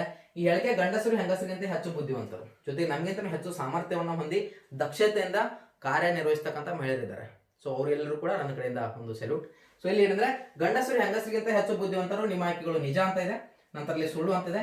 ಲಿಂಗ ತಾರತಮ್ಯವನ್ನು ತೋರಿಸ್ತದೆ ಅಂತ ಇದೆ. ಕೆಲವು ಜನಾಂಗಗಳಲ್ಲಿ ಸತ್ಯ. ಇದು ಲಿಂಗ ತಾರತಮ್ಯವನ್ನು ತೋರಿಸ್ತಾ ಇದೆ. ಇದ್ರ ಮೇಲೆ ಫಿಕ್ಸ್ ಆಗಿ ಒಂದು ಪ್ರಶ್ನೆ ಬರುತ್ತೆ.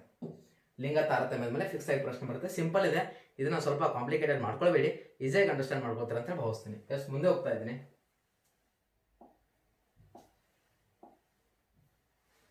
ಎಸ್,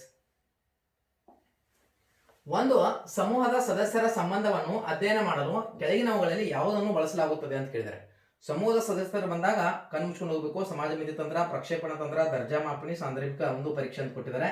ಸರಿಯಾದ ಉತ್ತರ ಸಮಾಜ ಮಿತಿ ತಂತ್ರ, ಆಪ್ಷನ್ ಎ ಸರಿಯಾದ ಉತ್ತರ ಸಮಾಜ ಮಿತಿ ತಂತ್ರ. JL ಮುರಳನ್ ಅವರು ಸಮಾಜ ಮಿತಿ ತಂತ್ರದ ಬಗ್ಗೆ ತಿಳಿಸ್ಕೊಡ್ತಾರೆ. ಇಲ್ಲಿ ಸಮಾಜ ಮಿತಿ ತಂತ್ರ ಅಂತ ಬಂದಾಗ ಒಂದು ಅಂಶ ಎನ್ ಪ್ಲಾಂಡರ್ಸ್ ಅವರು, ಅಮೆರಿಕ ದೇಶದ ಮನೋವಿಜ್ಞಾನಿ, ಇದನ್ನ ಗ್ರೂಪ್ ಡೈನಾಮಿಕ್ಸ್ ಅಂತ ಕರಿತೀವಿ. ಸಮೂಹ ಗತಿಶಾಸ್ತ್ರ ಅಂತ ಒಂದು ಬರುತ್ತೆ. ಸಮಾಜ ಮಿತಿ ತಂತ್ರ ಬೇರೆ, ಸಮೂಹ ಗತಿಶಾಸ್ತ್ರ ಬೇರೆ, ಗ್ರೂಪ್ ಡೈನಾಮಿಕ್ಸ್ ಅಂತ ಕೂಡ ಅದನ್ನು ಕರೀತಾರೆ. ಸೊ ಅಮೆರಿಕ ದೇಶದ ಮನೋವಿಜ್ಞಾನಿ ಗ್ರೂಪ್ ಡೈನಾಮಿಕ್ಸ್ ಬಗ್ಗೆ ಹೇಳ್ಬೇಕಾದ್ರೆ, ಸಮೂಹ ಗತಿಶಾಸ್ತ್ರದ ಬಗ್ಗೆ ಹೇಳ್ಬೇಕಾದ್ರೆ ಎನ್ ಪ್ಲಾಂಡರ್ಸ್ ಅಂತಕ್ಕಂಥವನು, ಎನ್ ಪ್ಲಾಂಡರ್ಸ್ 3 ರೀತಿಯ ಕ್ರಿಯೆಗಳ ಬಗ್ಗೆ ತಿಳಿಸ್ಕೊಡ್ತಾನೆ. ಶಿಕ್ಷಕರ ಮಾತು, ಶಿಕ್ಷಕರ ಮತ್ತು ವಿದ್ಯಾರ್ಥಿ ಮಾತು, ನಂತರದಲ್ಲಿ ಮೌನ ಅಥವಾ ಗೊಂದಲ ಅಂತಕ್ಕಂಥದ್ದನ್ನ ಕೊನೆಯದಾಗಿ ಹೇಳ್ತಾನೆ. ಸೊ ಎನ್ ಪ್ಲಾಂಡರ್ಸ್ ಅದನ್ನ ಕಂಪ್ಲೀಟ್ ಆಗಿ ಚರ್ಚೆ ಮಾಡೋಣ, ಒಂದು ಅಧ್ಯಾಯವನ್ನು ತೆಗೆದುಕೊಂಡು. ಇನ್ನು ಪ್ರಕ್ಷೇಪಣೆ ಬಗ್ಗೆ ನಾನು ಮಾತಾಡಿದ್ದೀನಿ ಆಲ್ರೆಡಿ. ಪ್ರಕ್ಷೇಪಣೆ ಏನಿದೆ? ಪ್ರಕ್ಷೇಪಣೆ ಇದನ್ನ ಥೆಮೆಟಿಕ್ ಅಪರ್ಸೆಪ್ಷನ್ ಟೆಸ್ಟ್ ಅಂತ ಕರೀತಾರೆ. ಚಿತ್ರಗಳನ್ನ ಕೊಡೋದ್ರ ಮುಖಾಂತರ ರೋಷರ್ ಅವರ ಮಸಿ ಗುರುತು ಪರೀಕ್ಷೆ ಆಗಿರ್ಬೋದು, ಅಥವಾ ಈ ಒಂದು ಥೆಮೆಟಿಕ್ ಅಪರ್ಸೆಪ್ಷನ್ ಟೆಸ್ಟ್ ಅಲ್ಲಿ ನಾವೇನ್ ಮಾಡ್ತೀವಿ ಅಂದ್ರೆ ಚಿತ್ರಗಳನ್ನ ಐಡೆಂಟಿಫೈ ಮಾಡೋದು, ಇಮ್ಯಾಜಿನೇಷನ್ ಮಾಡೋದು, ಕಥೆಯನ್ನು ಕಟ್ಟುವುದು, ಇದೆಲ್ಲ ನೋಡಿದೀವಿ. B.Ed and D.Ed ಅಲ್ಲಿ ಕಲಿಸಿದ್ದಾರೆ. ಇನ್ನು ದರ್ಜಾ ಮಾಪನೆ ಅಂದ್ರೆ ಗೀಟ್ಗಳನ್ನ ಹಾಕ್ತಾ ಏನು ಹೋಗ್ತಾ ಇದ್ರಲ್ಲ, ದರ್ಜಾ ಮಾಪನೆ ಅಂತ ಶ್ರೇಣಿಯನ್ನು ಕೊಡ್ತಾ ಹೋಗ್ಬೋದು. ಸೊ ABCD ಇದೆ. ಈಗ ABCD ನಾನು ಒಂದು ಪ್ರಶ್ನೆ ರಚನೆ ಮಾಡ್ತೀನಿ. ಏನು ನಾನು ಹೇಳಿದ್ದು ನನ್ನ ವಿದ್ಯಾರ್ಥಿಗಳ ಅರ್ಥವಾಗುತ್ತಿದೆ, ಹೌದು ಇಲ್ಲ, ಹೌದು ಇಲ್ಲ ಅಂತ ಮಾಡ್ಕೊತಿದ್ದೀನಿ. ಹೌದು ಅಂತ ಟಿಕ್ ಮಾಡಿದ್ರೆ ಹೌದು, ಮುಗಿತು, ನಾನು ಆನ್ಸರ್ ತಗೊಂಡೆ, ಎಕ್ಸ್ಪ್ಲೇಷನ್ ಏನು ಬೇಕಾಗಿಲ್ಲ, ಹೌದು ದರ್ಜಾ ಮಾಪನಿ. Concept is clear? ಎಸ್. ಇನ್ನು ಸಾಂದರ್ಭಿಕ ಪರೀಕ್ಷೆಗಳು ಬರುತ್ತೆ. ಇದನ್ನು ಕೂಡ ಏನಂದ್ರೆ ಪ್ರಕ್ಷೇಪಣ ತಂತ್ರಗಳ ಅಧ್ಯಯನ ಮಾಡ್ತೀವಿ, ಅಲ್ಲಿ ಅವಾಗ ಚರ್ಚೆನ ಮಾಡ್ತೇನೆ. ಎಸ್, ಮುಂದೆ ಹೋಗ್ತಾ ಇದ್ದೇನೆ. ಇದ್ರ ಬಗ್ಗೆ ಮಾತಾಡಿದೀನಿ, ಮತ್ತೆ ಪ್ರಶ್ನೆ ಬಂದಿದೆ, ಹೀಗಾಗಿ ನಾನು ಫಿಕ್ಸ್ ಅಂತ ಹೇಳಿದ್ದೀನಿ. ಅನಿಮಿಸಮ್ ಲಕ್ಷಣವು ಹಂತದ ಧನಾತ್ಮಕ ಬೆಳವಣಿಗೆ ಮುಖ್ಯ ಲಕ್ಷಣ ಅಂತ ಹೇಳಿದರೆ ಅದು ಕಾರ್ಯಪೂರ್ವ ಹಂತದಲ್ಲಿ ಬರುತ್ತೆ. ಸೊ ನಾನು ಆಲ್ರೆಡಿ ಹೇಳಿದೆ ನಿಮಗೆ, ಅಲ್ಲಿ ವಿಳಂಬಿತ ಅನುಕರಣೆ,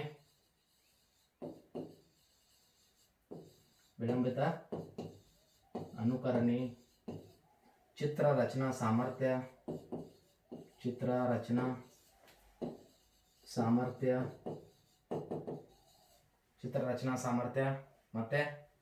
ಮತ್ತೆ ಯಾವುದು? ಸಾಂಕೇತಿಕ ಆಟ.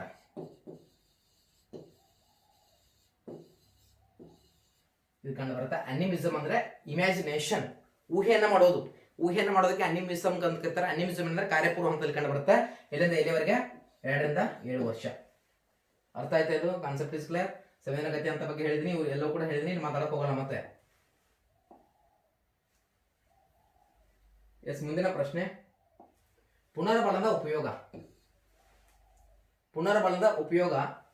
ಪೌಲೋರ್ ಅವರು, ಸರ್ ರಾಂಗ್ ಹೇಳ್ತಾ ಇದ್ದೀರಾ, ಪೌಲೋ ಅವರು ಹೇಳಿಲ್ಲ. ಮೊಟ್ಟ ಮೊದಲನೇ ಬಾರಿಗೆ ಪುನರ್ಬಲ ಅಂತಕ್ಕಂಥದ್ದು ಬಳಸಿದ್ದೆ ಪೌಲೋರ್ ಅವರು. ಅದನ್ನ ಇಂಪ್ಲಿಮೆಂಟ್ ಮಾಡಿದ್ದು ಸ್ಕಿನ್ನರ್. ಸರ್ ಹೌದು ಸರ್, ಈ ಕರೆಕ್ಟ್ ಇದೆ ಸರ್ ಇದು. ಅದಕ್ಕೆ ಮೊದಲು ಏನ್ ಹೇಳ್ತಾ ಇದ್ದೀರಾ ನಾನು ಕ್ಲಿಯರ್ ಆಗಿ ಅಂಡರ್ಸ್ಟ್ಯಾಂಡ್ ಮಾಡ್ಕೊಳ್ಬೇಕು, ಆಮೇಲೆ ಮುಂದೆ ಹೋಗ್ಬೇಕು. ಫಸ್ಟ್ ಹೇಳಿದ್ದು ಪೌಲೋ, ಆಮೇಲೆ ಇಂಪ್ಲಿಮೆಂಟ್ ಮಾಡಿದ್ದು ಸ್ಕಿನ್ನರ್. ಅರ್ಥ ಆಯ್ತಾ? ಎಸ್, ಇಲ್ಲಿ ಪ್ರಶ್ನೆ ಇದೆ, ಪುನರ್ಬಲದ ಉಪಯೋಗದಿಂದ ಏನಾಗುತ್ತೆ? ಬುದ್ಧಿಶಕ್ತಿ ಉತ್ತಮಗೊಳ್ಳುತ್ತದೆ, ಸಾಮಾಜಿಕ ಸಂಬಂಧಗಳನ್ನು ಬೆಳೆಸುತ್ತದೆ, ಮಾನಸಿಕ ಆರೋಗ್ಯ ವೃದ್ಧಿಸುತ್ತದೆ, ಪ್ರತಿಕ್ರಿಯೆಯನ್ನು ಬಲಗೊಳಿಸುತ್ತದೆ. ಸರಿಯಾದ ಉತ್ತರ ಪ್ರತಿಕ್ರಿಯೆಯನ್ನು ಬಲಗೊಳಿಸುತ್ತದೆ. ಇಲ್ಲಿ ಆಪ್ಷನ್ ಏನಂದ್ರೆ ಡಿ ಸರಿಯಾದ ಉತ್ತರ. ಆಪ್ಷನ್ ಡಿ ಇಲ್ಲಿ ಸರಿಯಾದ ಉತ್ತರ. ಅರ್ಥ ಆಯ್ತಾ?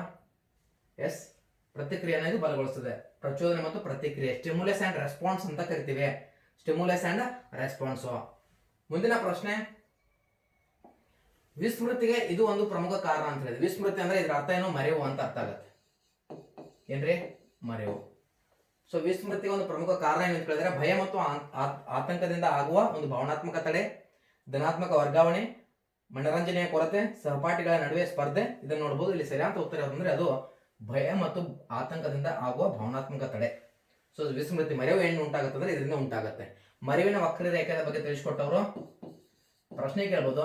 ಮರೆವಿನ ವಕ್ರರೇಖೆ ಹರ್ಮನ್ ಸರ್, ಹರ್ಮನ್ ಅಲ್ಲ, ರಾಂಗ್ ಅಂತ ಹೇಳ್ತಿದ್ರಾ? ಹರ್ಮನ್ ಎಬ್ಬಿಂಗ್ಹಾಸ್. ಹೌದು ಸರ್, ಕರೆಕ್ಟ್ ಇದೆ. ಈಗ ಹರ್ಮನ್ ಹೆಬ್ಬಿಂಗಾಸ್ ಅವರು ಮರೆವಿನ ಬಗ್ಗೆ ತಿಳಿಸ್ಕೊಡ್ತಾರೆ, ವಿಸ್ಮೃತಿ ಬಗ್ಗೆ ತಿಳಿಸ್ಕೊಡ್ತಾರೆ, ಧಾರಣಾ ರೇಖೆ ಅಂತ ಕೂಡ ಅದನ್ನ ಕರೀತಾರೆ. ಅರ್ಥ ಆಯ್ತಾ? ಎಸ್, ಮುಂದೆ ಹೋಗ್ತಾ ಇದ್ದೀನಿ. ಎಸ್, ಈಸಿ ಆದಂತ ಪ್ರಶ್ನೆ. ಒಂದು ಮಗು 110 ಎಂಬ ಸಂಖ್ಯೆಯನ್ನು 10 100 ಪ್ಲಸ್ 10 ಅಂತ ಬರೀತಾನೆ. 110 ಬರೀಬೇಕಾಗಿದೆ, 100 ಬರೀತಾನೆ, ಆಮೇಲೆ 10 ಬರೀತಾನೆ ಎಂದು ಬರೆಯೋದನ್ನ ಈ ದೌರ್ಬಲ್ಯವನ್ನ ಹೀಗೆ ಅಂತ ಕರೀತಾರೆ. ಸಂಖ್ಯಾ ರೀತಿ ಬಂದ್ರೆ ಅದನ್ನ ಏನಂತ ಕರಿತೀವಿ ನಾವು? ಡಿಸ್ಕ್ಯಾಲ್ಕುಲಿಯಾ ಅಂತ ಕರಿತೀವಿ.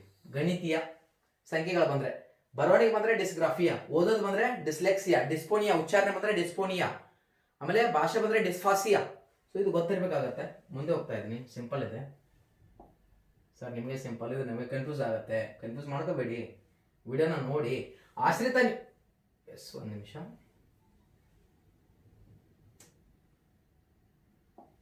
ಆಶ್ರಿತ ನ್ಯೂನ್ಯತೆ ಇರುವ ಮಕ್ಕಳನ್ನು ನಿರಂತರವಾಗಿ ಮೇಲ್ವಿಚಾರಣೆ ಯಾರು ಮಾಡ್ತಾರೆ? 3 ರೀತಿಯಲ್ಲಿ ನ್ಯೂನ್ಯತೆಯುಳ್ಳ ಮಕ್ಕಳು ಬರ್ತಾರೆ. ಮೊದಲನೇದಾಗಿ ಆಶ್ರಿತ ಆಲ್ರೆಡಿ ಕೊಟ್ಟಿದ್ದಾರೆ. ಎರಡನೇದು ತರಬೇತಿ, ನಂತರದಲ್ಲಿ ಶಿಕ್ಷಣಾರ್ಹ. ಸೊ ಇಲ್ಲಿ ಆಶ್ರಿತ ಮಾನಸಿಕ ಇದು 25 ಬುದ್ಧಿಶಕ್ತಿ ಇರುತ್ತೆ. 0 to 25 ಬುದ್ಧಿಶಕ್ತಿ ಒಂದು ಸೂಚಂಕ. ಸೊ ಆಶ್ರಿತ ನಿರಂತರವಾಗಿ ಮೇಲ್ವಿಚಾರಣೆ ಯಾರು ಮಾಡ್ಬೇಕಂದ್ರೆ ಮನೋವೈದ್ಯರು ಮಾಡೋಕ್ಕಾಗಲ್ಲ. ಕಂಪ್ಲೀಟ್ ಆಗಿ ಮನೋವೈದ್ಯರು ಡಾಕ್ಟರ್ಸೇ ತಗೊಳಕ್ಕಾಗಲ್ಲ, ಅಥವಾ ಶಿಕ್ಷಕರು ತಗೊಳಕ್ಕಾಗಲ್ಲ. ನೀವು ಅವ್ರನ್ನ ಹಿಡ್ಕೊಂಡು ಕೂತ್ರೆ ಇನ್ನಿತರ ವಿದ್ಯಾರ್ಥಿಗಳನ್ನ ಟೀಚ್ ಮಾಡೋರು ಯಾರು? ಸ್ನೇಹಿತರನ್ನು ತಗೊಳಕ್ಕಾಗಲ್ಲ. ಇಲ್ಲಿ ಸರಿಯಾದ ಉತ್ತರ ಅಂದ್ರೆ ಪೋಷಕರು. ಸೊ ಆಪ್ಷನ್ ಡಿ ಇಲ್ಲಿ ಸರಿಯಾದ ಉತ್ತರ. Parents take this responsibility, right? ಮುಂದೆ ಹೋಗ್ತಾ ಇದ್ದೀನಿ. ಎಸ್, ಒಂದು ಸಮೂಹದ ಸದಸ್ಯರ ಒಂದು ಸಂಬಂಧವನ್ನ ಅಧ್ಯಯನ ಮಾಡಲು ಈ ಕೆಳಗಿನವುಗಳಲ್ಲಿ ಯಾವುದನ್ನು ಬಳಸುತ್ತಾರೆ? ಸಮೂಹದ ಸದಸ್ಯರ ಸಂಬಂಧವನ್ನ ಅಂತ ಕೇಳಿದ್ದಾರೆ. ಎಸ್, ಮೇ ಬಿ ರಿಪೀಟ್ ಆಯ್ತು ಇದು ಕ್ವಶನ್. ಒಂದು ಕ್ವಶನ್ ಯಾವುದು ಮಿಸ್ ಆಗಿದೆ ಅನ್ಸುತ್ತೆ. ನಾನು ಇದನ್ನು ಟೈಪ್ ಮಾಡಬೇಕಾದ್ರೆ ಸ್ವಲ್ಪ ಸ್ಪೀಡಾಗಿ ಮಾಡಿದೆ, ಯಾಕಂದರೆ ನೀವು ಬೋರ್ಡ್ ವಿಸಿಬಲ್ ಇಲ್ಲ ಅಂತ ಹೇಳಿದ್ರಿ. ಸೊ ಅದನ್ನು ಬ್ಲ್ಯಾಕ್ ಒಂದು ಬ್ಯಾಕ್ಗ್ರೌಂಡ್ ಮೇಲೆ ಮಾಡಿ ಕೊಡಬೇಕಾದ್ರೆ ಸ್ವಲ್ಪ ಟೈಮ್ ಆಯಿತು. ಒಂದು ಕ್ವಶನ್ ಮಿಸ್ ಆಗಿದೆ. ಯಾವ್ದು ಮಿಸ್ ಆಯಿತು ಅಂತೇಳಿ ಕಮ್ಯುನಿಟಿ ಬಾಕ್ಸ್ನಲ್ಲಿ ಹಾಕಿ, ಕಮೆಂಟ್ ಬಾಕ್ಸ್ನಲ್ಲಿ ಹಾಕಿ ನಾನು ರಿಪ್ಲೈ ಮಾಡ್ತಕ್ಕಂಥ ಪ್ರಯತ್ನ ಮಾಡ್ತೀನಿ. ಸಮಾಜ ಮಿತಿ ತಂತ್ರ, ಪ್ರಕ್ಷೇಪಣ ತಂತ್ರ, ದರ್ಜಾ ಮಾಪನಿ ಮತ್ತು ಸಾಂದರ್ಭಿಕ ರಜೆ ಆಲ್ರೆಡಿ ಹೇಳಿದ್ದೀನಿ, ಇದು ಸಮಾಜ ಮಿತಿ ತಂತ್ರ. ಸೊ ಈ ರೀತಿಯಾಗಿ ನಾವೇನು ಮಾಡ್ಕೋಬಹುದು? ಕ್ವಶನ್ ಪೇಪರ್ ಅನಾಲಿಸಿಸ್ ಅನ್ನ ನೋಡಬಹುದು. ಸೊ ಇಲ್ಲಿ ಇನ್ನೊಂದು ಕೆಲವೊಂದು ಅಂಶಗಳನ್ನ ನಿಮ್ಮ ಮುಂದೆ ನಾನು ಹೇಳಬೇಕಿಲ್ಲಿ.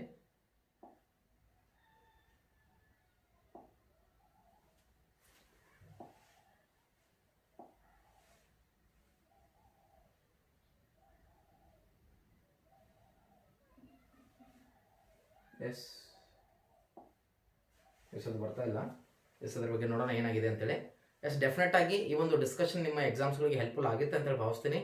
ಚೆನ್ನಾಗಿ ಓದ್ಕೊಳ್ಳಿ, ರಿವೈಸ್, ರೀಕಾಲ್ ಆ್ಯಂಡ್ ರಿಮೆಂಬರ್, ಚೆನ್ನಾಗಿ ನೆನಪಿಟ್ಕೊಳ್ಳಿ, ಬರಿತಾ ಇರಿ, ನೋಡ್ತಾ ಇರಿ. ಡೆಫಿನೆಟ್ ಆಗಿ ಎಕ್ಸಾಮಲ್ಲಿ ಸಕ್ಸಸ್ ಅನ್ನೋದು ಸಿಗುತ್ತೆ. ನಾನು ವಿಡಿಯೋನ ಫಾಲೋ ಮಾಡಿ. ಸಕ್ಸಸ್ ಅನ್ನೋದು ಕನ್ಫ್ಯೂಸ್ ಆಗಕ್ಕೆ ಹೋಗಬೇಡಿ. ಸೊ ನಿಮ್ಮ ಒಂದು ಎಕ್ಸಾಮ್ಸ್ ಚೆನ್ನಾಗಿ ಬರೀರಿ ಅಂತ ಹೇಳಿ ಪ್ರಾಕ್ಟೀಸ್ ಮಾಡಿ ಅಂತ ಕೇಳ್ಕೊತಾ wish you all the best and thank you so much. ವಂದನೆಗಳು.